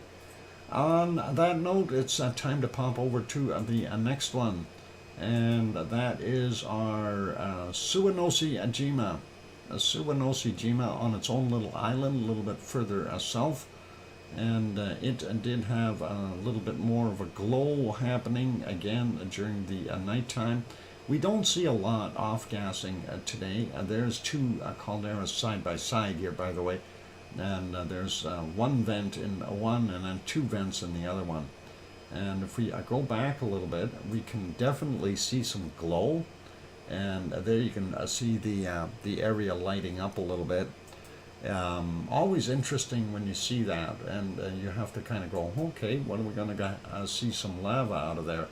But we definitely see that glow happening on occasion, and it isn't always there. This is from 2:28 a.m. Definitely there then. And if we go back a little bit further, even at 23 minutes after midnight, it had a significant glow. And most of that is coming from the other caldera behind this wall. So that is where the second caldera is located. Very cool and neat looking, even in the what is it, 23, 27 is the time. We do see the clouds reflecting some of that glow. Actually, this one looks like it may have had a little bit of glow in here as well. And it's interesting to see. It's, for the last little while we haven't seen too much from it, but it's been doing a lot of off-gassing. Now it's getting active again. Very nice to definitely see that. And next shot, of course, is our wonderful Mount Fuji. And Mount Fuji, of course, continues to be a splendid looking, which caldera is the backside? Kim, that's a good question. Depends on where you are. So, where are you? And then I'll tell you which one is the backside. Never mind. Don't answer that question. We don't want to know where you are. Okay. Beautiful view of Mount Fuji, also in Japan, of course. And that is pretty awesome. Lots of snow on it. Still not that much snow, though. Even though it's been in the cold and snowing there quite a bit. It doesn't have that terribly much snow on it. You can see a lot of the striations on the sides here where they're still a rock. Where am I?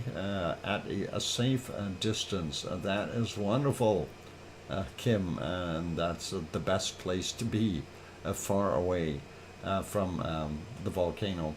Volcanoes are, really wild. Sometimes you never know what they're going to do. Anyway, let's take a look and see what we've got happening at Yellowstone. And Yellowstone National Park, we do have time to go take a peek at it while it's not break time yet. So for those who are not familiar with Yellowstone, of course, it does have over 500 active geysers there at Yellowstone National Park. This particular website that we've got there, the Yellowstone site from National Park Services, they do have this live stream camera running. They also have maps showing where it's located and which direction or directions it can point, and it will point at various ones. And I don't know right now, I don't have the map up because I'm looking at the live stream, but it will tell you on there if you want. And there's also a bunch of still camera shots that are updated hourly kind of thing, so you can have a look at those as well. Welcome, Leo Carlson. Good to have you on board. And good morning from Melbourne, Australia. Oink, oink. And good to have you here, Leo. And pretty awesome. That is a bison spa. That's it is a wonderful thing to have them there. Just don't get them mad. Them and the Sasquatches. If the Sasquatch comes up to you and goes grunt grunt and says, gives you that waving motion, give me your backpack, you hand them the backpack. Otherwise, you become dinner. But as far as the buffalo or bison, or whatever you want to call them, if they come towards you a little bit, move out of the way and go the opposite direction. Get away from them. And they don't like people, especially if you don't have any food and they're hungry. They'll get you out of the way because they consider you competition for grasslands and things like that. Anyway, that is a pretty awesome looking there. Lots of steam coming from those geyser vents, and it is very nice. And of course, we really want a Sasquatch comes over. Give me a Slim Jim. Yeah. Yeah. If you don't have one, he'll make you into a Slim Jim, and enjoy the Slim Jim as he munches on it. Pulls your arm out and beats you over the head with it. And a six-pack, Kim. There you go. That'll keep him happy. I was reading some stories about Sasquatches, and the guy was out in the camping, and he swears that the Sasquatches were coming around into the campsite at night. So what they ended up doing was they left. They knew it wasn't bears because they couldn't see any bear tracks, and they heard the Sasquatch grumbling and yelling. They make a specific noise, and it was they kind of tried to talk back to the thing, and it went quiet for a while, and then they heard more smacking of tree limbs in the bush and stuff. And anyway, the guy went to sleep. He didn't go in his tent this time. He went back in the vehicle, made sure the doors were all locked, and slept in the vehicle because he was scared. But they left. There was a picnic table there, and they left some sandwiches out. And they were hoping that the Sasquatch would, and a trail cam. The trail cam pointed at the sandwiches or that area. Anyway, in the morning, they get out there, and there was claw marks, and they on the where the trail cam was mounted, and the trail cam was laying face down in the dirt, and the strap that was holding it onto the tree was, of course, snapped, and the sandwiches were all gone. It's so kind of neat, but I guess they're photo shy or something. And it's reading stuff like that. You gotta wonder sometimes what the heck is really going on out there in those woods. And I myself have never seen a Sasquatch. Well, not a live one. They're supposed to be fairly intelligent. Matter of fact, a lot of people were saying that they are an alien species. Don't watch me eat, it's rude. Exactly, Kim. And I think that's how they were feeling. So they did take the sandwiches. So they left the plate, but they took the sandwiches. So that is pretty awesome. Speaking of a bison or buffalo, there's some now, and I see at least 1, 2, 3, 4, 5, 6, 7, 8, 9, 10, 11, 12, 13, 14, 15, 16, 17, 18, 19, 20, 1, 2, 3, 4, at least 24 bison in that shot. So I'll make it 25, 26. So yeah, they're all around. They can see infrared and ultraviolet. That is interesting, Henry. I didn't know that. I've never met one, so I have no idea. I watched Finding a Bigfoot for years. Didn't see. Didn't come with no footage. Yep, it's amazing to watch some of those shows and what they talk about. and it's a very rare shot where somebody sees something. And I have seen some pictures where, of course, it's the typical thing. It's too dark, it's too grainy, and all you can see is some kind of a figurine, and it's in such a distance that you can't tell how tall it is. And when you ask, well, where did you see it, or exactly what was beside it, the tree or whatever, and when they show you the picture, and well, they magically don't know how far away they were anymore, so they can't tell you how tall these things were. But of course, they're all about 7-8 feet tall. So it's always interesting to see that. A guy in a rented a gorilla suit. Actually, that's happened before too, Henry. There's a few of those.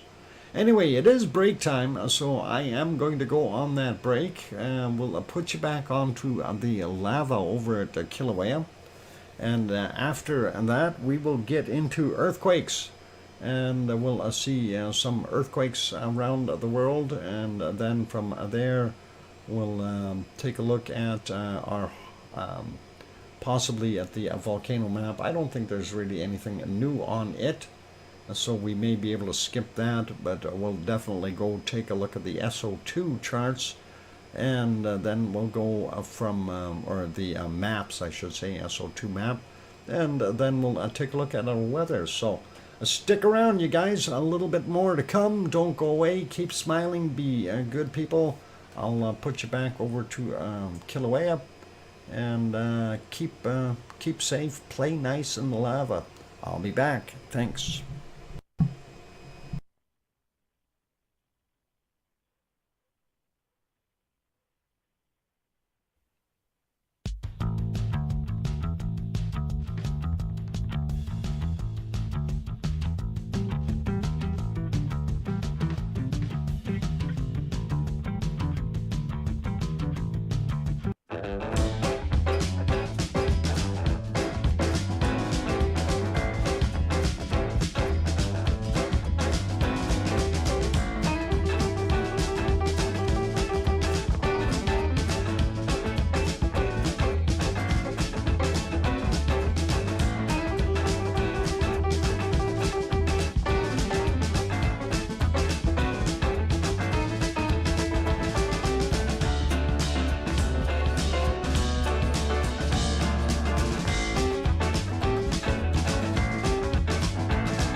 So we're back on. Welcome back, everyone. I'm glad to have you all on board.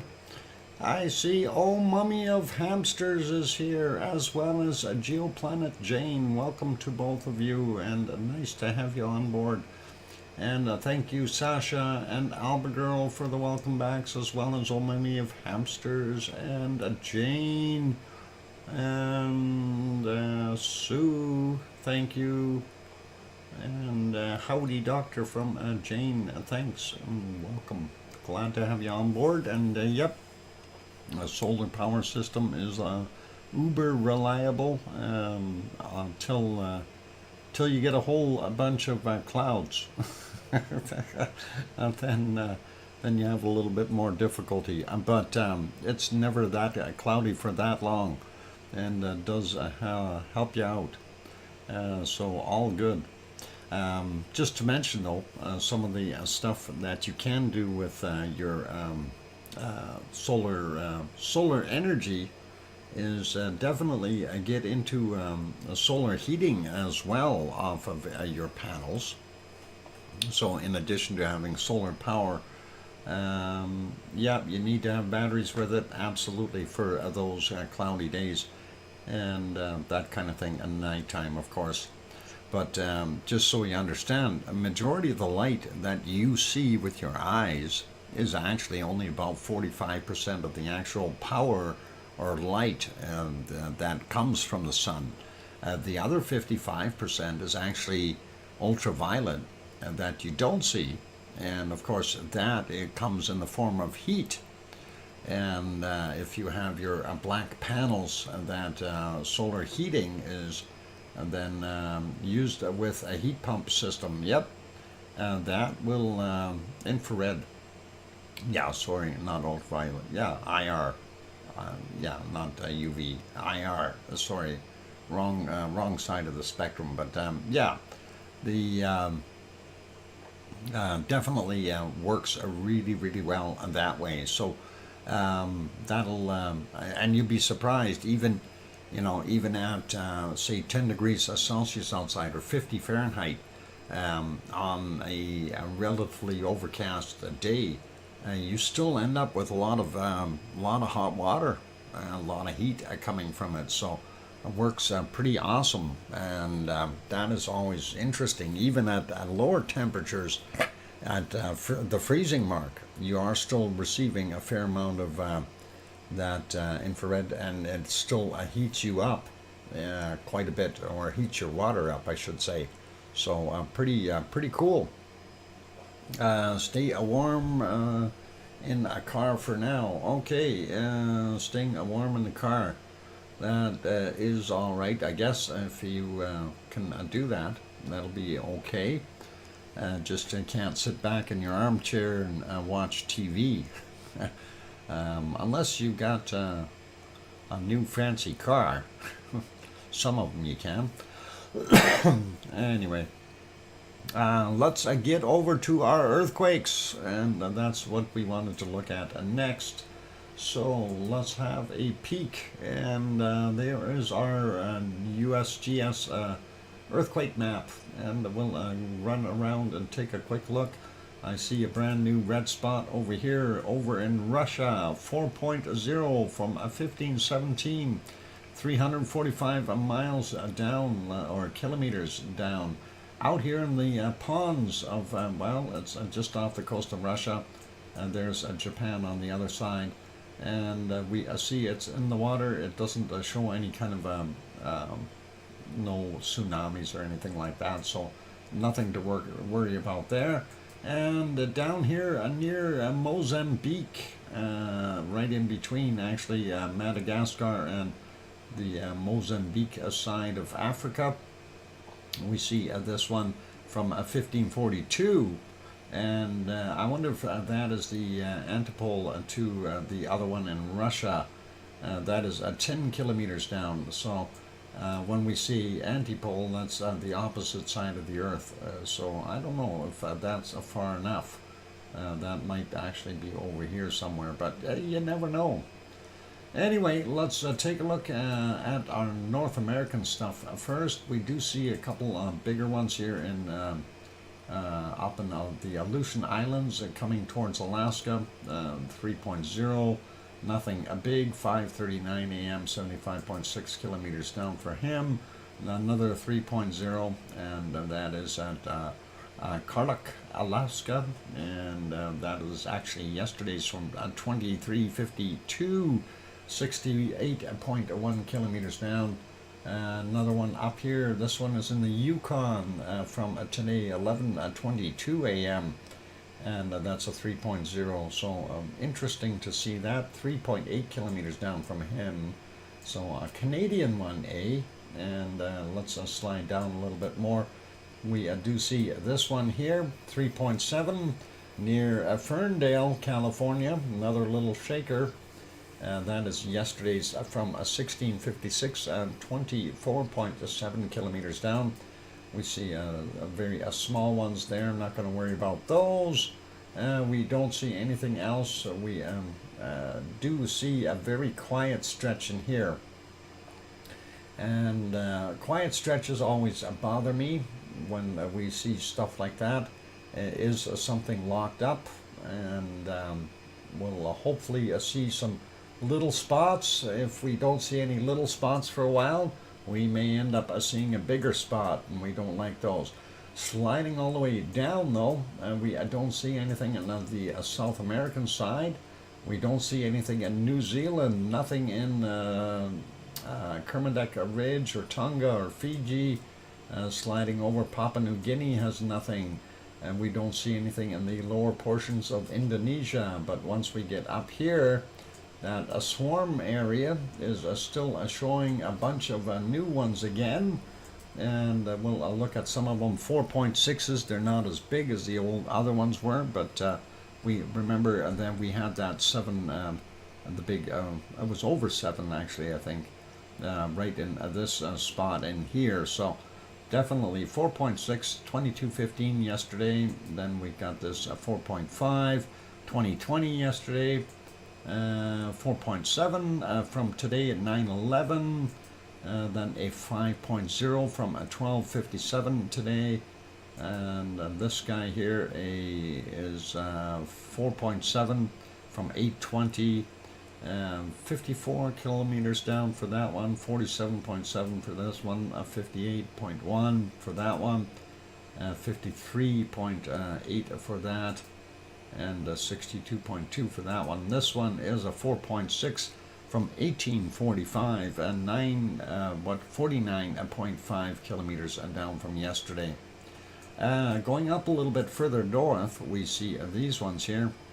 4.6 Philippine, what is it? Serenganji area, and that is from 1318. 152 kilometers down, and then a bigger one here, 5.0, and that is 24 kilometers southwest of Burias, Philippines, and that is 21:23 yesterday, 11.5 kilometers down. And we don't see too much in the other portions of the Philippines. Get up to Japan, we do see this one on the big fissure here, and that is right near Tokyo. Tokyo would be right in here somewhere. 4.7, 5:19 a.m., 146.6 kilometers down for that 4.7. Here's that one in Russia that we just looked at, so it's all right there. Don't see any more over here. We do have this one, and Mid-Indian Ridge, 4.8. And of course, when that one goes, that causes other things to slide up a little bit more. And that one came in yesterday at 21:38, 10 kilometers down. And then we take a look here. And remember what I was saying to Piggy, to watch out, because I'm likely going to get some more quakes up there. Well, we do see a new one here, and that's actually in Syria, 4.3 from 9:12. And that is right on the fault line between the Anatolian plate, microplate, and the African plate pushing upward. We also see this guy here, and this is the Ionian Sea and that is from 2209 yesterday, 33.9 kilometers down for that one. And that is about it. Well, we do have this one here. I should mention these ones here have been continuing here in Iran, a little bit more shaky going on. 8:13 for this guy is the time for that 4.5. We got a 4.7 from 7:41 a.m. and we got a 4.1 from 9:38. And we have this one, another 4.1 from yesterday at 20:48. And that is located in some weird places. There's an airfield right there, and this is where we had that. There's a bunch of factories and stuff there. I don't know exactly what they're doing there, possibly military stuff. 5.0 was the one there, or sorry, 5.9 I should say, up there, up on the hill. These other ones are a little bit further out, and makes a guy wonder what's going on. So anyway, we'll leave them be for now, and I don't see anything else that is really too important. We got that guy already. So earthquakes done. Let's see what we've got happening in our Canary Islands. So always like looking at that, and we're refreshing that one just to make sure we don't miss anything. Now, I did speak with Yvonne about this area, and this is just tectonic movement. There is nothing to be concerned about it. We're not going to have any eruption. This one here is 2.1, and that is already old. Why is that so old? 27th. That can't be right. We're not clicked on the right one. I don't know. Something wrong with that clicker. Why is that flashing? That should be up at the top. Yep, it's oh, I see what it is. It's a 1.4. That's 3 kilometers down from a 9:23, right in that same spot. So we've had several quakes in that same location. That's why. But these ones here, it's all a tectonic from what they've checked, and Yvonne did check because she was curious when she seen it on the stream here. Checking over on our wonderful La Palma to see what we've got going on there. 1.4, 3 kilometers is not far. No, it's not far. You might feel it. I don't think you will. 28th is the last one we've seen. That was from yesterday. We did a report on that one. It's sitting right up top there, right close to Cumbre Vieja, if not a little bit further up. But that is 1.7, 11 kilometers down from 1337. So that is it for there. I didn't check to see if there's anything up on the ridge. Let's see, what is this one? This is from the 26th, not going to worry about him. And this is from the 28th. We did see that 2.9 yesterday. So 2.9 is 16 kilometers down. And of course, that is the East Azores fault that is shaken there. So pretty cool. I see you, La Palma EQ. Very good. Hey, that rhymes. Gremlins, Robert. Who's got gremlins? Just trying to say hi. What? And it didn't work. I thought, poof, I was locked out. No, Robert and Chandel, we see you. You're not locked out. You might be having some magic time from YouTube. Oh, I know, I'm hilarious. Quick look, let's see if we can get our SO2 map done before the break, and we should be able to accomplish that. I'm going to refresh this guy, and I don't like what I'm seeing on the weather map. Look at this. From Monday in the late afternoon, we're supposed to see a snow till Wednesday late evening. So more than 36 hours of snow. How about that, eh? The Great White North, what do you expect? Anyway, looking at what we've got here, not bad looking for the most part in Canada. Still seeing a lot of that SO2 coming down from the north though. And then we see it hitting into the US as well, and kind of heading over towards the Great Lakes, but not too bad. Most of the areas here are pretty good. People population, of course, in some of the areas along the Great Lakes here, as well as going out the St. Lawrence Seaway. I don't know why there's so much on Nova Scotia, but it is there. Sliding down, looking at Mexico, Popocatépetl, and Mexico City, of course, pluming away and pushing all the way across Florida once more. We see a new spot here. I'm not sure what's going on there. Isn't that the place where they supposedly found the UFO? Never mind. I'm not referring to Roswell. This was another one, a different story. Anyway, we see the stuff here pluming out into the Pacific, and of course from this stuff, Sabancaya area, or continuing to hold those plumes out there. We don't see too much coming from our Chilean ones, pretty normal, and it looks a lot better than normal. Of course, the stuff down here around the Antarctic, we see a lot of SO2, as I've said many times. What happens is in their wintertime, of course, the SO2 gets trapped in the snow.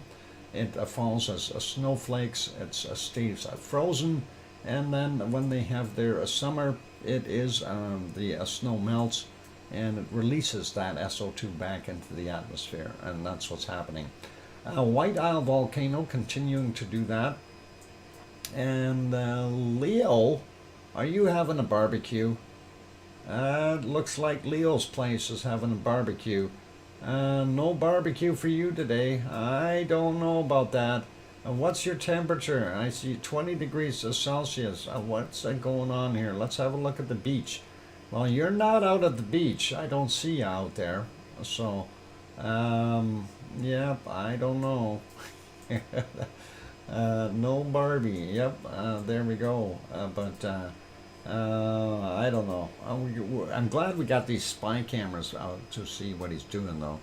Anyway, we do see the coking plants continuing to do their thing. No Ken cameras. That's bad. All right, we do see Tofua still doing its thing. Aoba still continuing its thing in Papua New Guinea, Vanuatu. Papua New Guinea is here, so that's all good. Aoba, no. Ibu and Dakono over here. How about that? And Luolatak there, Semaru here, giving that plume with the help of Merapi, as well as Jakarta, and possibly some from our wonderful Krakatau. Very little coming from Kerinci and Marapi, so that's what we got there. And Geoplanet Jane, you can type that in German and see that same word, and see if that works for you, and maybe that way you can get away from it, or you can maybe try typing it in French or Italian perhaps. The Nightbot is evolving. Anyway, looking at what we've got. No, not. Don't use the la in front of it. Just neige, and that'll come up. And you can tell it in Italian too at Nivi, and Spanish at. Yeah, there you go. See, I told you it's evolving. It's got you. Anyway, Suwa-no-Sejima down here is still providing an extra SO2 level. And of course, that area here from Sakurajima Oh, I didn't know those. Okay, there you go. Not so bad from our guys up in the north here.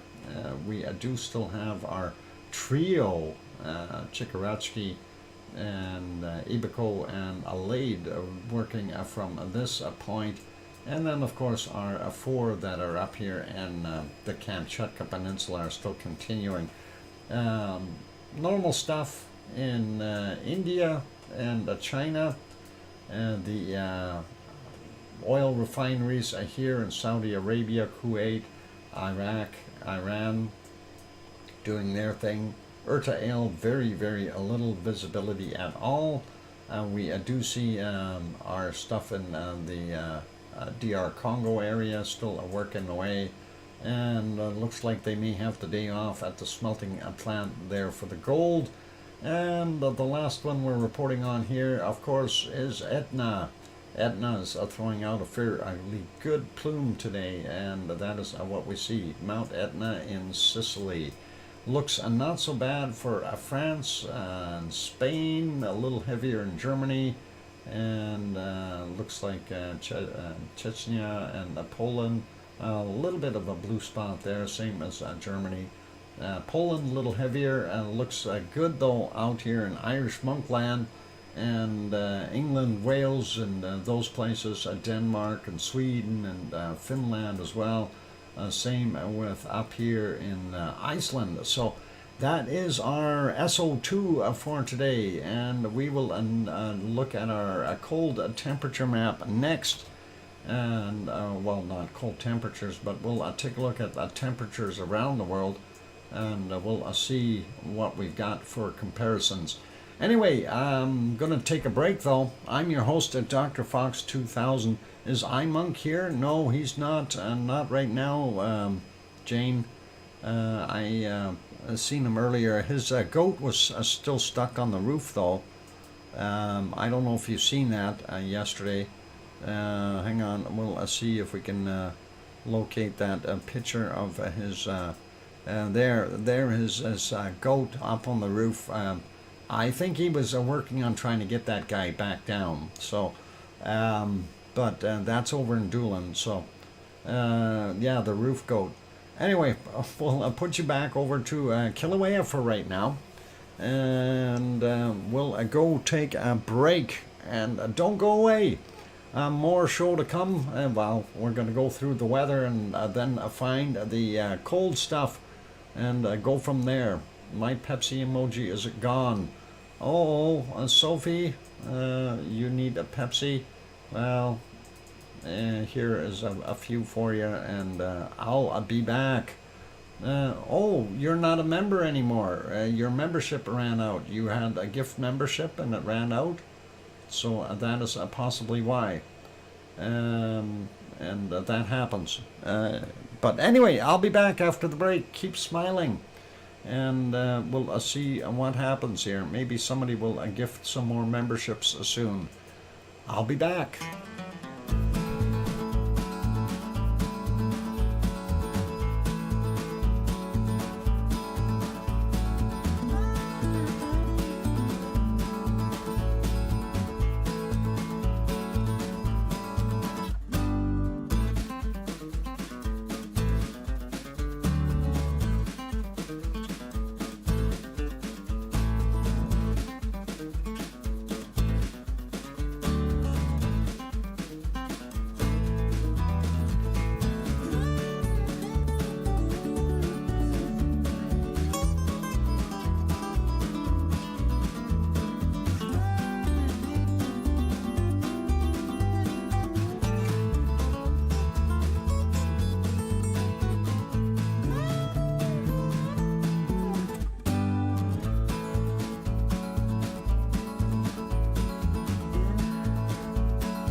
And there we go. The microphone is back on. Welcome or welcome back, everyone. I'm your host, DrFox2000. You're watching VolcanoX live stream.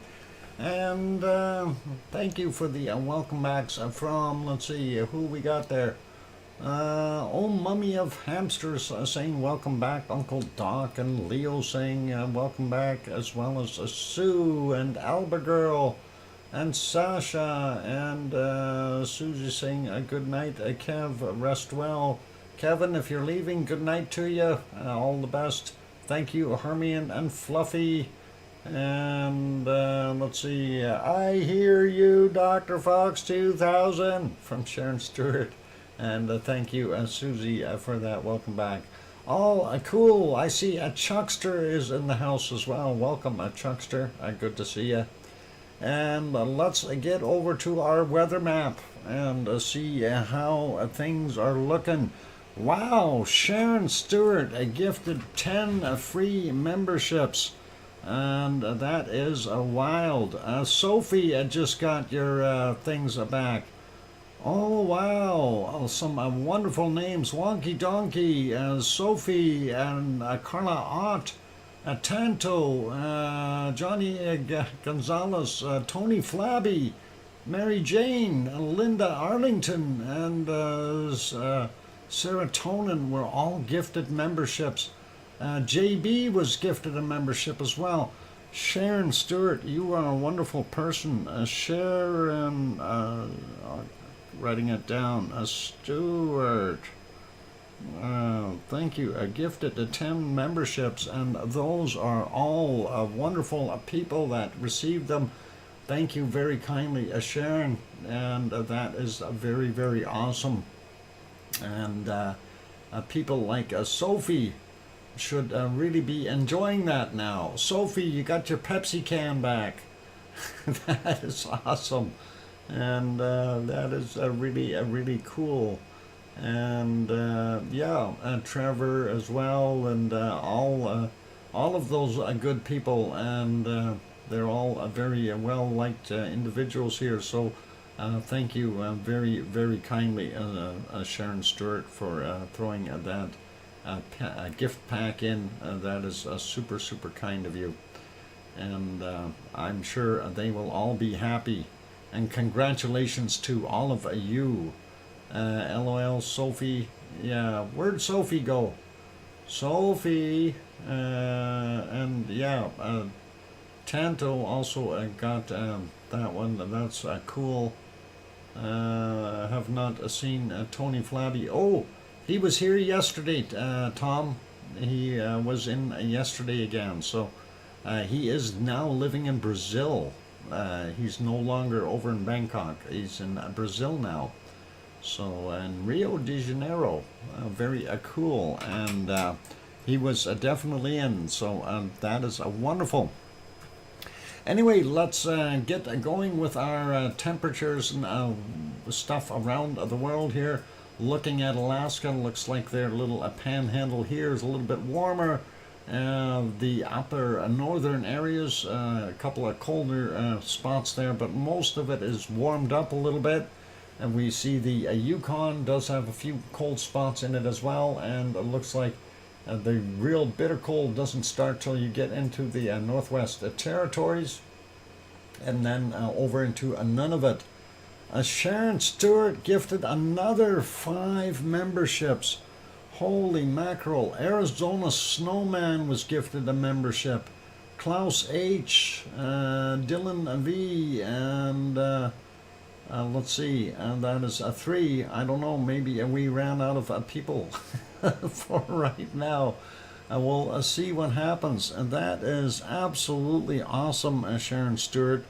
And that is so far really, really cool to see. So that is, well, I see 13 people on my list so far. There's 2 more up for grabs, I guess. So that is pretty awesome and pretty wild. Thank you very, very kindly, Sharon Stewart. Maybe we need more. No, hang on for right now. I think you're good.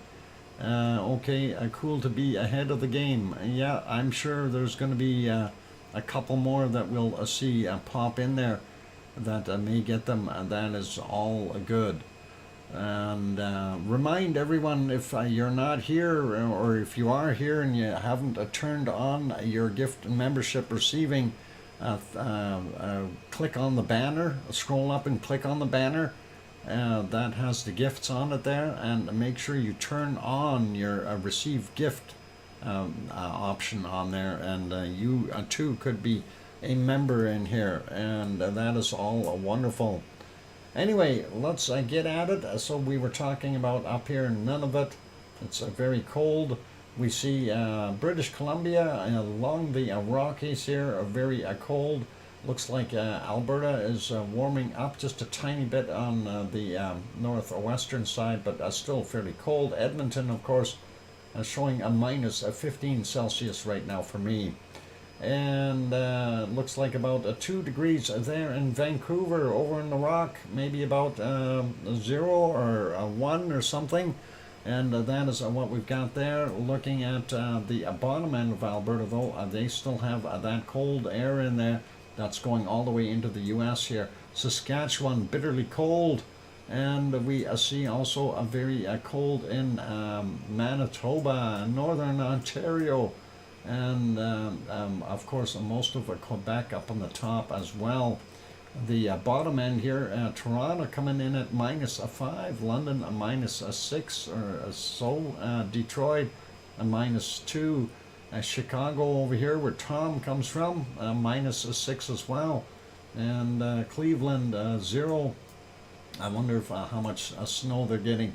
Anyway, looking over at New Brunswick up on the top end, minus 13, minus 12. Down on the bottom, they are getting some tropical temperatures as well. Looks like, what do we got there? About a 2 in Halifax. Cole Harbour coming in at a 3. A whopping, a wonderful 3 degrees. That warm air, of course, from the Gulf Stream coming up and getting in there. Not quite as lucky over here in Nova Scotia, New Brunswick. Newfoundland, how about that guy?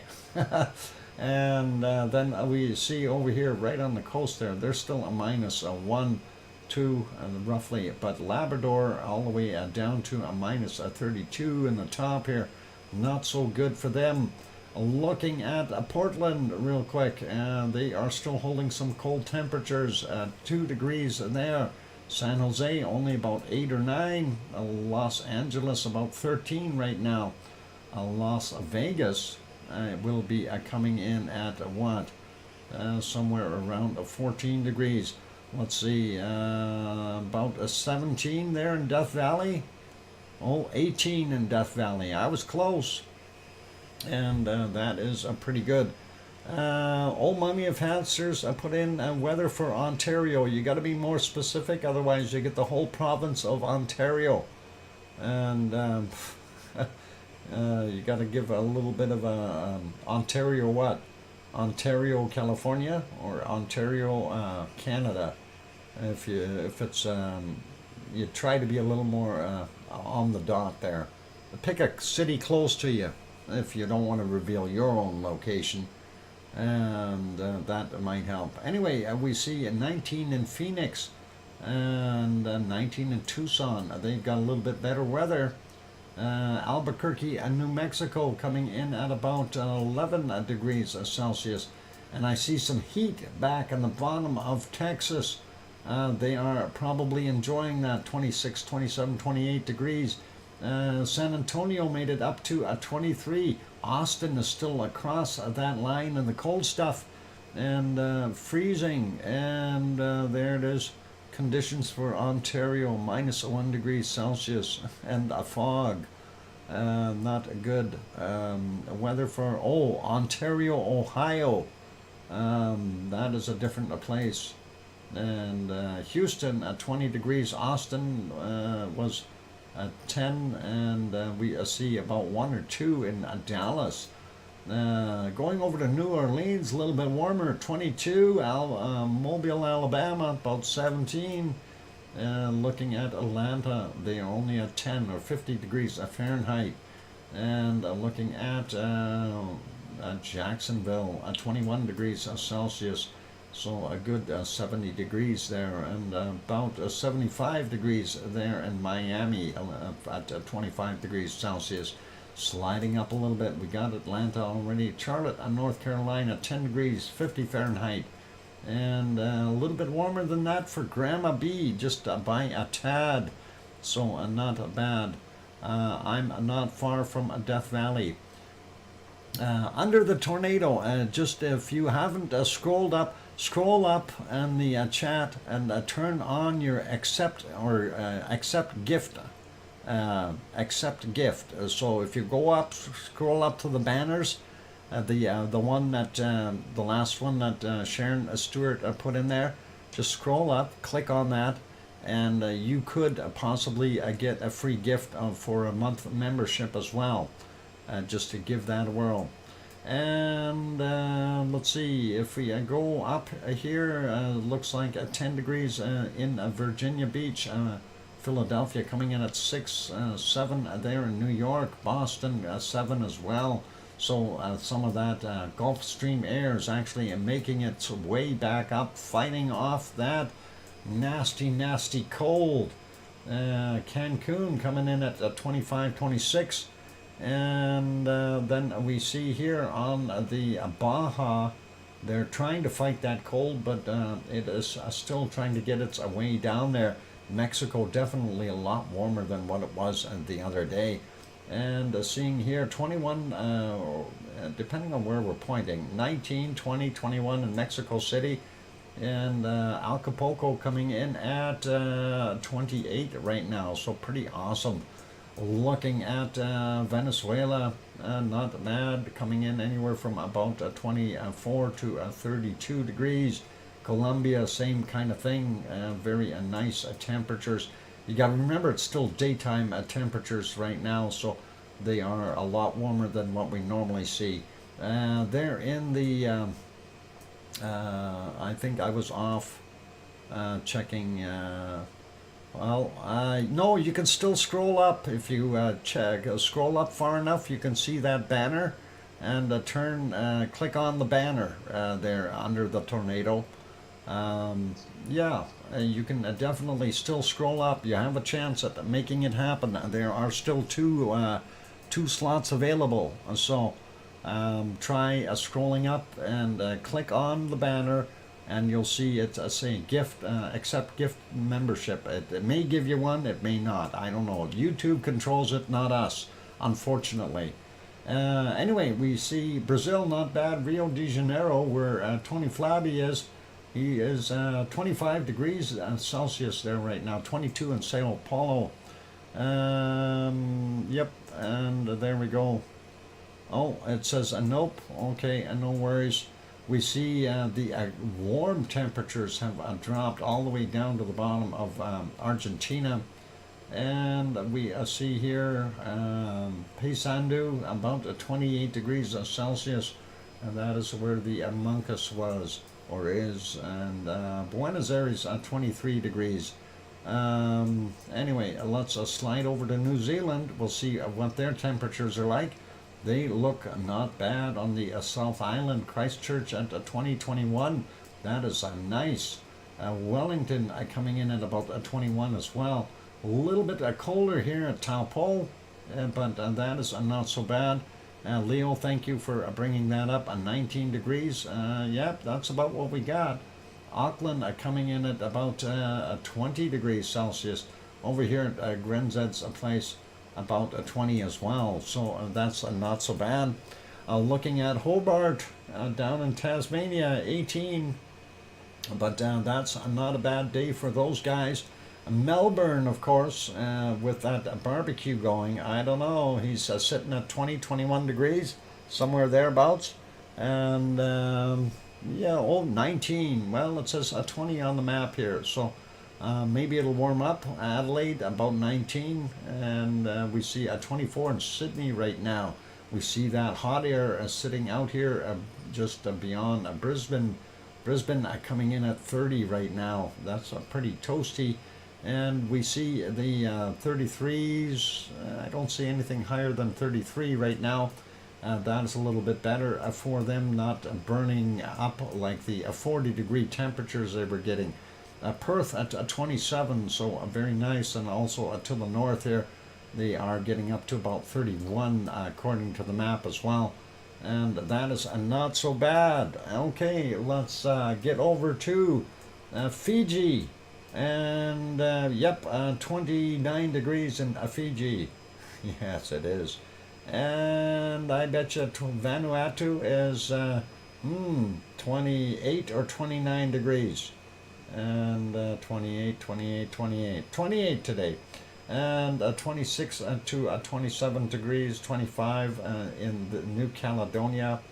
Temperatures are all the same there all the time. That's pretty awesome. I like that. Anyway, we do see a little bit different temperatures here in Papua New Guinea, as well as a little cooler today compared to what we had yesterday. And the same thing goes for with what we've got going on in Indonesia. They are looking pretty normal for right now. It is a very early morning for them, so those are pretty awesome temperatures. Bangkok probably coming in at about the 17. Oh, it says 19. Thanks, Sue. And that's what we've got there. Manila going up 24, 25. They cooled off a little bit compared to what they were before. Quite cold there in Taiwan. And of course, North and South Korea, very cold. Seoul coming in at -5. That's enough to freeze your soul. Oh boy, bad humor. Kagoshima, just across the way, is 9 degrees from Sakurajima. And going up, having a quick peek at Tokyo. Tokyo coming in at 2 degrees Celsius, and we have got some very cold temperatures on the other side, but not as bad as yesterday. That low causing that circulation is bringing some warm air with it, and that is helping out a little bit. Sapporo up here in the top, though, they aren't so much subject by that low, so they are still hanging in at -13. Kamchatka Peninsula also has a low doing a number here, and that is helping them. And that is what weather Yakutia, Yakutia, Russia, 48 degrees below zero. Oh, Stu, don't do that. That is too cold. Anyway, Sri Lanka coming in anywhere from about 19 to about 24 degrees, depending on 26 up on the top here, depending on where you're standing. And that is all right. Looking at Delhi, if you go to your Delhi, you'll get about 13 degrees right now. And Jakarta, Jakarta, 15 degrees, not so warm. Down here in Cape Town, about 17, 18 degrees right now. That a warm spot in here. I need to remember that's a very warm place. 28 degrees, pretty awesome. And let's carry on. Look at these other areas. We see more wonderful heat in those African areas. We see the cold is starting to get pushed back out of Africa, which is really good. Cairo still only coming in at about 8 or 9. And we see over here in Oman somewhere around 12, 13, 14 degrees. And same thing, woo, even 11 degrees in.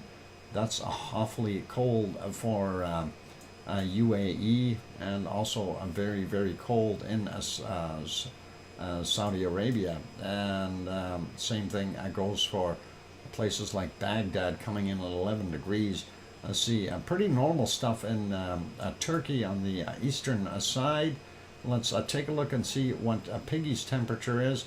She's a little colder today, and she's only about 11 degrees or so for Piggy. And thank you, Leo, for bringing that up.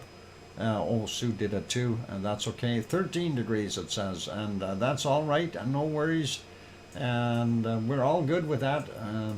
And let's see, over here in our other one, Radazzo, that If somebody wants to bring that one up, that is all good. It looks like a 0. We're going to get more snow on Mount Etna, and that is dead on the money. A -3 up on top of the hill there, and I'm surprised it's only -3. It could be a little bit colder.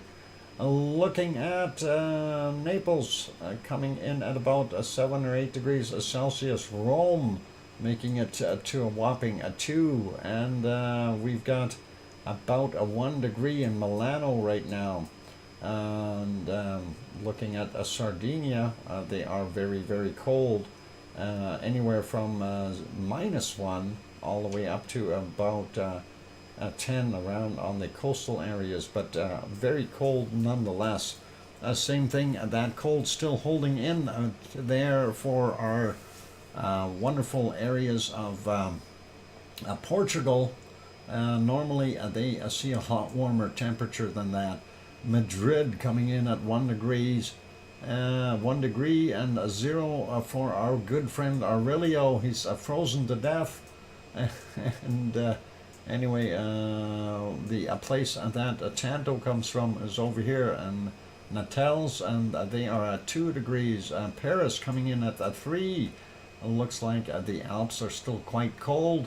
München comes in at a -3 today. Frankfurt coming in at -1, and Cologne coming in at 2. Yvonne Kunkel's house will be about a 3 right now.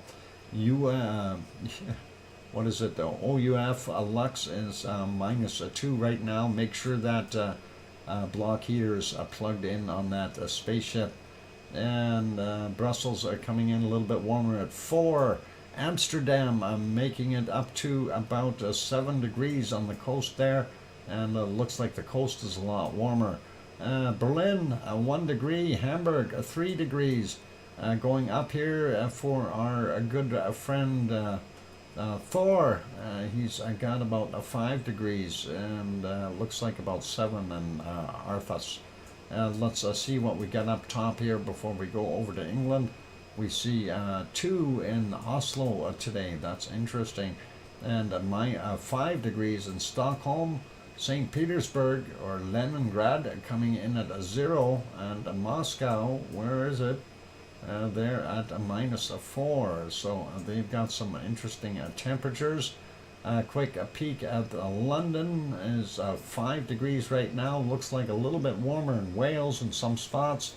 The bottom end definitely a little warmer than the top, and it's looking a little more normal, where we see Aberdeen 5 degrees, 5 in Glasgow, but as the interior here a little bit cooler.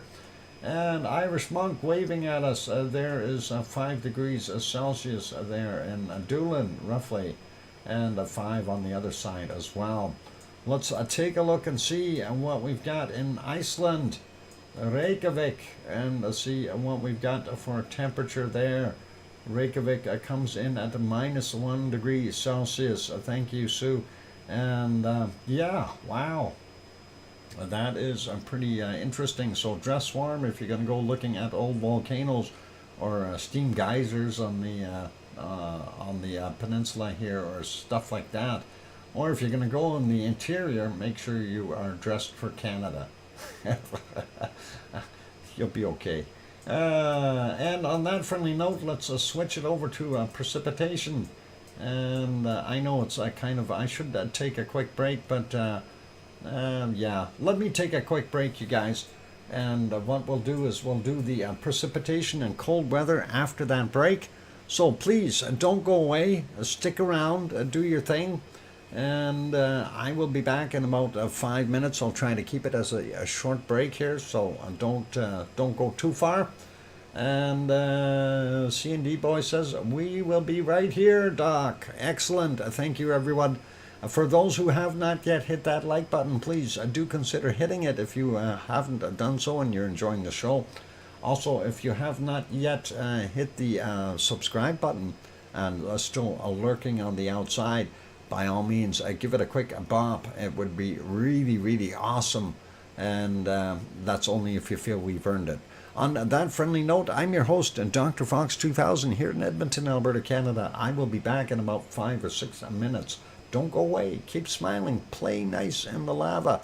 I'm going to put it back into Hawaii here for the time being. Actually, I'm going to put it on real time, though, so we're not watching old lava. We're watching the fresh stuff, as long as it's not smoky, that is.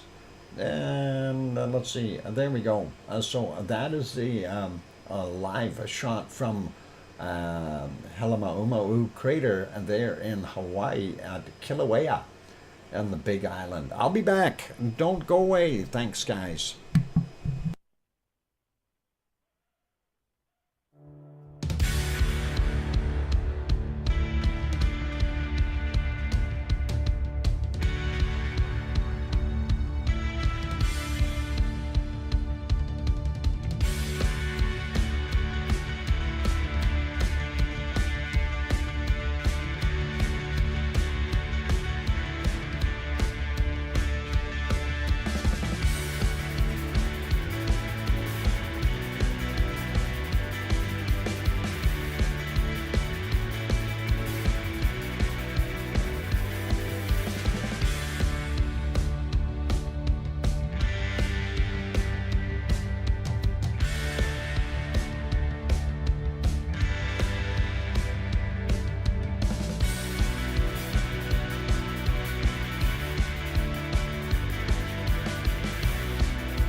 He was always there. He just wasn't on the screen. Welcome back, everyone. Glad to have you all here still. And yep, we're going to finish up with that wonderful weather. And yeah, that report of the 6.1 quake in China. Actually, I was looking on the USGS map and going, hey, I don't see it. Where is it? So I brought up the other one, which is the link that C&D Boy brought up, and that, of course, is to the EMSC map. But let's just take a quick peek, though. It did come up on the USGS map. It didn't show up as a 6.1, though. It showed up as a 5.8. And it's in Xinjiang, China. And that is from 1649, 33.7 kilometers down. And that looks like a deserty kind of area. I don't think there are any inhabitants very close by. And that is where it was. So right there in that flat plain. And thank you for the welcome backs, everyone. What a groovy mover there, Fox. Thanks, Colin. And thank you for the welcome backs from all of you, from Sue and Oh Mommy of Hamsters and Alba Girl and Leo and Sasha and Hermione and Fluffy. And let's see, did I miss anyone in there? And of course, I hear you, DrFox2000. I was lagging. Apologize. Back now. Okay, Sharon Stewart. All good. Anyway, that is where it's located, right there. So just so you can see where it is, we'll make that dot red again. And of course, on the other map, it shows up there as a 6.1. And that, of course, gives us our UTC time instead. So that is what we see, 23:49 UTC. They're showing it as a 6.1, same location, same quake. So makes you wonder what is going on. I think USGS maybe has downgraded it slightly, but you never know. Anyway, there they are. So at least we know and are aware of it. Let's get back over to our map here, and we want to do the precipitation. And I got to get myself on that map. Where is it? Precipitation. There it is. And let's have a quick look at North America first. Looks like more snow up in Alaska, and you get out onto the coast. Rain, rain, rain. And it looks like it is dry from about central California on up to up here in Alaska. So a lot better for those guys. That high is keeping things dry. Also looking at the high sitting in the central portion of British Columbia, keeping it dry for the most part. We will likely get that snow coming down on us for the next couple days as it moves in and through, and slowly looking at the rest of Canada, getting to the eastern portions, Ontario getting some lake effect snow in a few places, and of course getting into Quebec, we see Montreal and Quebec, and all along the St. Lawrence Seaway once again getting more snow. Doesn't look like any snow for Halifax though, or Cole Harbour perhaps, and nothing out here in Newfoundland and most of Labrador. We do see some up in northern portions of our Quebec, but that is okay. And here's that stuff that we see down at the bottom of California. So from Sacramento roughly downward, we do see some rain for all of them, and that is probably good and welcome extra moisture that they really do need to keep things wet. And we see some snow and in Nevada, Salt Lake City getting a little bit of snowflakies again. A little bit in Idaho, not much, nothing over there in the Yellowstone area. Of course, Colorado always getting a little bit of snow. And we see Kansas has got a little bit of snow going up a little bit more.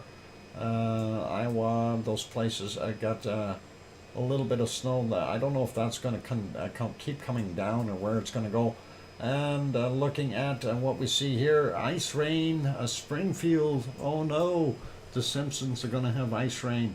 And from Houston on up and over and just touching on Dallas and going all the way over to about Atlanta, stormy stuff, and that is going to pour more rain on those guys, and that is kind of, well, at least it's not snow. Atlanta going to get a couple of millimeters there as well. Looks like a little bit out here in the coastal areas, and Grandma B might be just skirting it, so hopefully the Taklamakan Desert. Taklamakan Desert. Well, I was close. It's close. Yep, Taklamakan. I couldn't remember the name of that place, but yep, it is definitely a desert, and it's very cold there in the winter. Anyway, we see Central America not that bad as far as rain is concerned. Most of Mexico is dry, with the exception of Mexico City getting some showers right now. And looking at Brazil and Peru and Bolivia, Paraguay, all are getting some rain. A top portion of Argentina also getting wet. And we see some in the Guianas as well. So pretty awesome rain in the rainforest to be expected. Nice to see. And down here on the bottom end of Chile, of course, they've got some Chile rain and snow mix, maybe a little bit. And more ducky weather. We see it was warm there in New Zealand, but they are also getting some rain up on half of the North Island, or South Island, half of it down about to here. But up on the North Island, Auckland, and those areas, they are getting the back end of that storm, and that is going all the way, bringing water all the way down past Auckland's in almost to Taupo there, and then again a little bit down on the bottom side. And of course that is going to mess up places like, well, the Kermadec Ridge would be in here, and Fiji is going to be up a little bit more. Yeah, Fiji's up here getting rain and storms, but those Tonga area, they're probably getting some rain stuff there as well. Looks like Tasmania is dry. Melbourne for Leo is dry right now. We do see Sydney is getting some rain there, and they've got a system off the coast. And we see this rain, stormy stuff meandering across the wonderful outback, and it's probably a welcome sight to see more rain for those guys. And of course our Malaysian, Indonesian, and Philippine areas are very, very heavy with rain. We don't see quite as much up here in Thailand, I should say, and Bangkok doesn't get any right now. Sliding up a little bit more, looking at Japan, that low, definitely keeping it a little bit disturbed and not drawing too much of that cold air in. But we do see along here, and they are doing their thing. So that is what we see. And then getting up into the Kamchatka Peninsula, snow, snow, and more snow. So that's what they've got. Looking at that storm down here in the Indian Ocean, it finally is moving away from Madagascar. Those people are probably going, yay. And looking at India, looks like from Delhi north up into Nepal and those areas. Oh, hang on, Nepal is here. Delhi, and that'd be up in Pakistan, and getting up into Afghanistan as well. So seeing the stuff in the bottom end of Africa, we see South Africa not too bad, but most of the rainy stuff in the jungle areas getting things wet again. And let's take a look and see what Piggy is going to have. No rain for Piggy. The weather seems to be pushing back down from the north, so that is a little drier for her, and that'll keep it that way. We do see some stormy stuff though here in the Mediterranean Sea, places like right here. Oh boy, I'll think of it. Anyway, they're getting rain. They're getting rain. A little bit of rain in Sicily. What is that? Malta. Malta.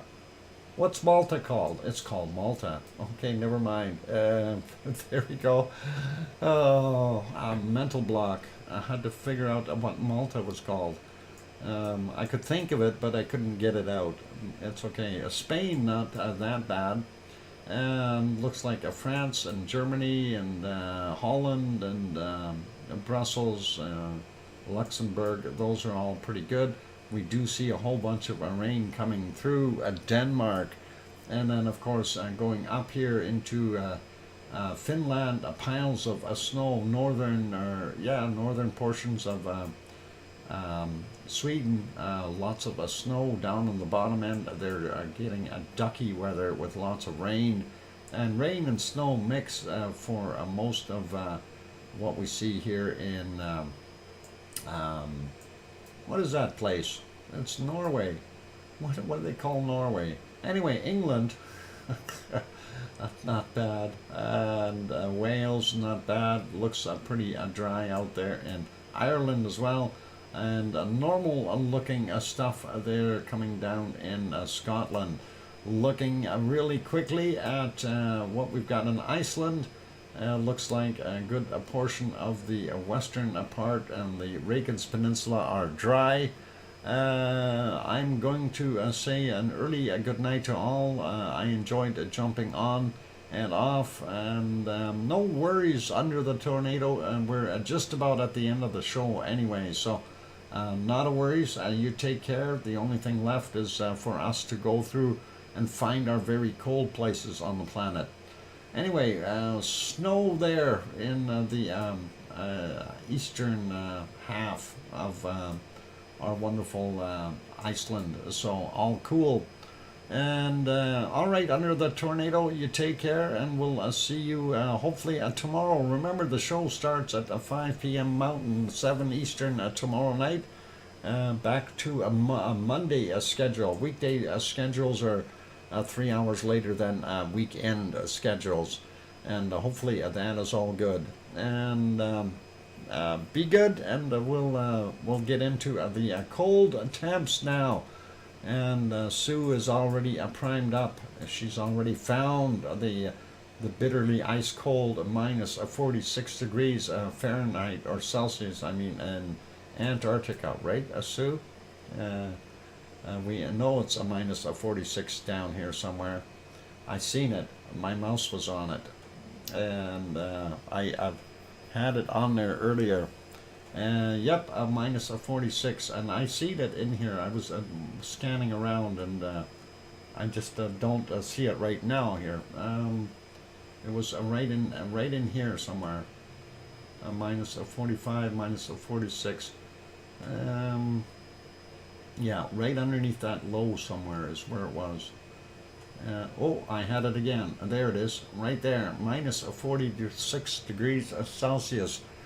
That is all we can do for there. Minus 46 for Antarctica. And we will slide up to Greenland and see how green it is there. And I know it was horribly cold. Greenland a little bit on the other side of the planet, of course. It wasn't that much warmer there. It was there's a minus 41. I did see a minus 43 there earlier, but let's see if we can find it. A minus 40. Where's that 41? It was over here somewhere. Minus 43. Where are you? I did see you. I'll be happy with a minus 41. There it is. Where is a 43? I know you're in here somewhere. Don't hide on me like this. Sometimes we can't see them too well when we zoom in too much. Minus a 40, 41, 41. Minus, oh, I'm getting warmer again. I had a minus a 43 earlier. I want it back. I want my minus 43 back. Oh, well. I'll have to live with whatever I get. So, minus a 41. I did have a minus a 43, like I said. Maybe in the turbulent stuff here. No. No. Minus a 41. I want minus a 43. Come on, where are you? You were here. I seen you. I hate when they take off like that. Let's take a look at cheat a little bit and go up here and see if there's some colder stuff. Minus 30, 40. There's a 41. There's a 42. There's a minus a 45 I just had. There, minus a 45 in Greenland. That's what we're seeing right up here. Minus a 45. And that is pretty chilly. Look, do we have anything colder there? Minus a 45 in Greenland. So there. And yep, I'll live with a minus a 45 in Greenland. That is okay. And we will see what we can find in northern Canada, and see what we've got in our frosty weathers in the Arctic. There's a minus a 46 already. And let's see what we got. Minus 40, 48. Let's see, do we, oh, I see a 49 there. Do we have anything colder than a 49? Minus a 47, 48, 49, 48, 48. Okay, let's see what we can find. 42 down there, not so good. 46, 45, 47. Let's see if we can find some colder stuff. And sometimes it hides. And though it looks like a warmer there, minus a 46.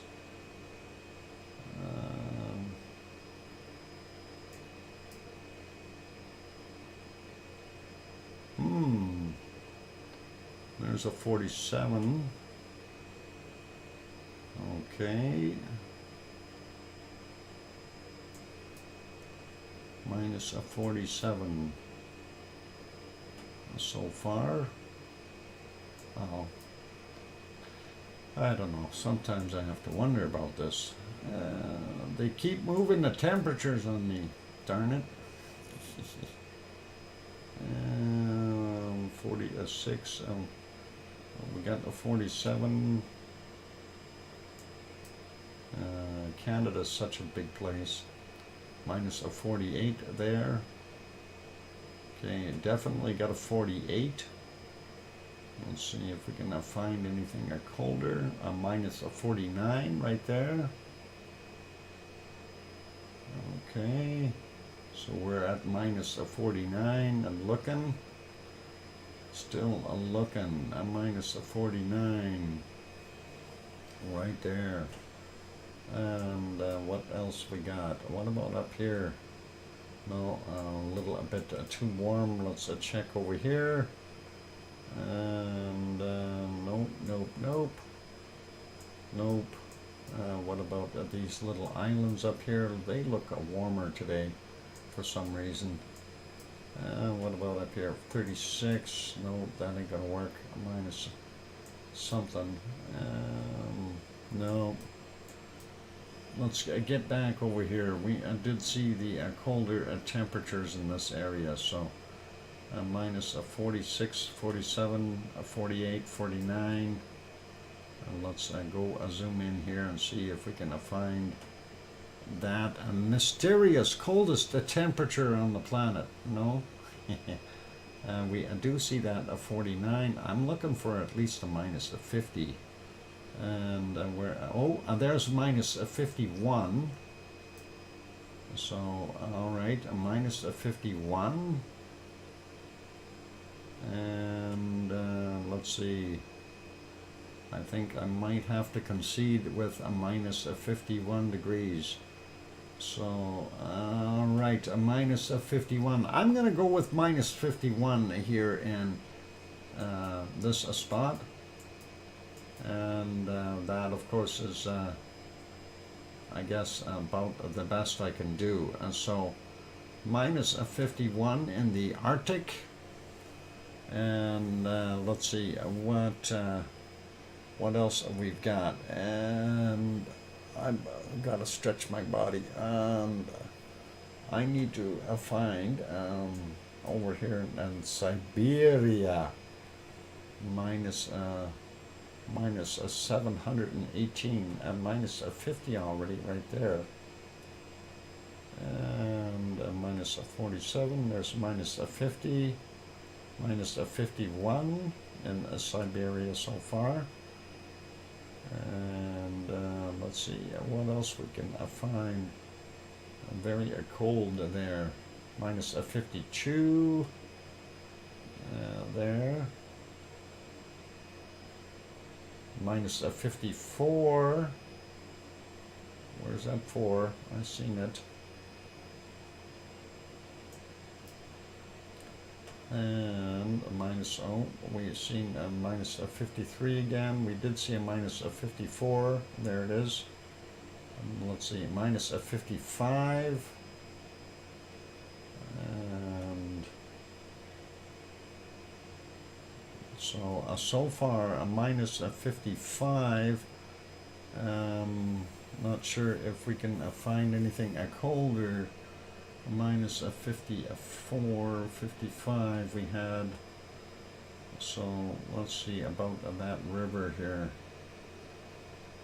Minus 47, 54, 55. Where are you? Let's find another cold spot. Minus 54. Minus 54. Maybe along that river, no.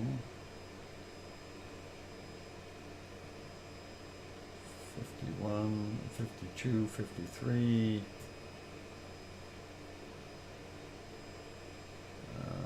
That's a little too white for me.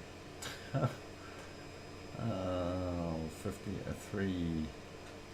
I need contours on there to be able to see stuff. So we had minus 54. We got to find someplace a little colder. Minus, we need minus 60 at least. Sue's probably got like minus 72 or something. We'll see. Minus 54. Minus 50 there. 53 there. And there's a minus 55. Minus 56. Let's find that minus 57. We had a minus 56, so let's find a minus 57. If we go along here, 53, 54. Now warming up a little bit. Okay. Well, we have that minus 56 there, and I'm going to leave it as that. Not that cold, minus 73. Oh, Sue has a minus 56. Oh, I found the same as Sue then. Minus 56 there on the screen in Siberia. right there at those coordinates. So that is it for today. And I hope the scorekeeper is keeping store. So, what? Doc finds minus 56 in Siberia for the win. What do you mean for the win? You mean Sue didn't beat me today? What? 3 ties and wins Greenland. Wow. Oh, wow. I'm floored. Sue says Dr. Fox, coldest temps in the Arctic, 46, okay. Greenland 42. Oh, okay. I found colder temps there in Greenland, 45, I think, yeah. And 51 in the Canadian North. Oh, she got the same. And wow, I'm shocked. Sue, I'm floored. I'm floored. I guess I stole your ice goddess crown for today. The trophy goes to me. That is bitterly cold. It's cold of me to have done that. Have a good flight. Oh boy, we'll get that aircraft going. All right, let's see if I can remember how to fly. All right, there we'll get it up on the runway, and then we'll get the. Well, I don't know what all I got to take along here. I got to take the stuff for the bisons, and I need the penguins for sure, and I need the deer, of course. Who else are we feeding? The mammoths. What the heck do the mammoths eat? And I know that. Oh, there's the polar bears. And all right, the mammoth. I see them there. All right, we'll get those guys going. Paste that in there, and then make sure I get the polar bear. Polar bear. And I haven't had to go feed anything for so long, and you keep whooping me. And I'm feeding the bison up there too. I don't know why, but I just figured they need that food. So on my way, and we'll do airdrops for them. And keep smiling, everyone. This has been an awesome fight today, and such a lovely crowd, and love it. And we'll warm up after that though. And good night, everyone. Judy M, you take care of yourself, and thank you for being here. We really do appreciate you being there, and all good. So I'm taking a day of rest. All right, Sue, not a problem. You rest and enjoy your day off as I get going on that flight and do my thing to appease the animals. Airdrops, you bet. And we're going to do them, and we'll get them going, and all cool. I've got the plane is on its way, as we can see, and we'll keep everyone happy. And I better get the I do have the seal food in there as well. It's just I didn't click on it. Yep, we're good for the good animals. We got them all covered. I just didn't put them on the thing. So all good. I will make sure everybody gets fed. And that's it for today's show, you guys. That is awesome. I see we've had 505 views today. That is really, really super. And the only super chat we had was from Piggy, and that is all right though. Thank you very kindly for that, Piggy, if you're still listening. And Sharon Stewart gifted twice, gifted a pack of 10 memberships and a pack of 5 memberships 2 of those from the 5-pack are still outstanding. Otherwise, we have showing on the board here 13 new or renewed memberships are gifted out today. Thank you very kindly, Sharon Stewart, for that. That is awesome. Thank you, Piggy, for the super chat. And on that friendly note, thank you everyone for being here. You guys are awesome. Been a nice show here for a Sunday. And of course, we've got those 2 videos that we uploaded today. And really enjoyed that. Sharon, that's thank you. And Sue says, good night, Doc, and everyone. See you, all you lava lovers, tomorrow. Excellent. And thank you, Sue, for the information and the list of activities and so on today. I do appreciate it. And on those friendly notes, be good, be kind, everyone. Take care of yourselves. I want to say a big thank you to our moderators, Arizona Snowman, Piggy, C&D Boy, and Grandma B throws in a $5 super chat. Thank you very kindly, Grandma B. And I'll write that one down here. My pen is quitting there. Grandma B, and a $5 super chat. Thank you very kindly, Grandma B. That is awesome. I really appreciate that. And very kind of you. And on those friendly notes, all of you good people out there, I was going through the moderators, so I got Arizona Snowman, Piggies, C&D Boy, Lucas Snow, Joseph Fields was here, as well as we had, I'm sure in the background, Gary at 24/7 Live, HSAT Skies, and of course all of the members in here, and all of the Lava family members. And like I say, just because if you don't have a green membership doesn't mean that you're not part of our Lava family. We do appreciate you all being here, and nobody is obligated in any way, shape, or form, and just so you guys know that. But it's very kind for you guys to help out and support the channel by being members, and that is very, very nice. And on that friendly note, it's time for me to wrap things up. And thanks, everyone.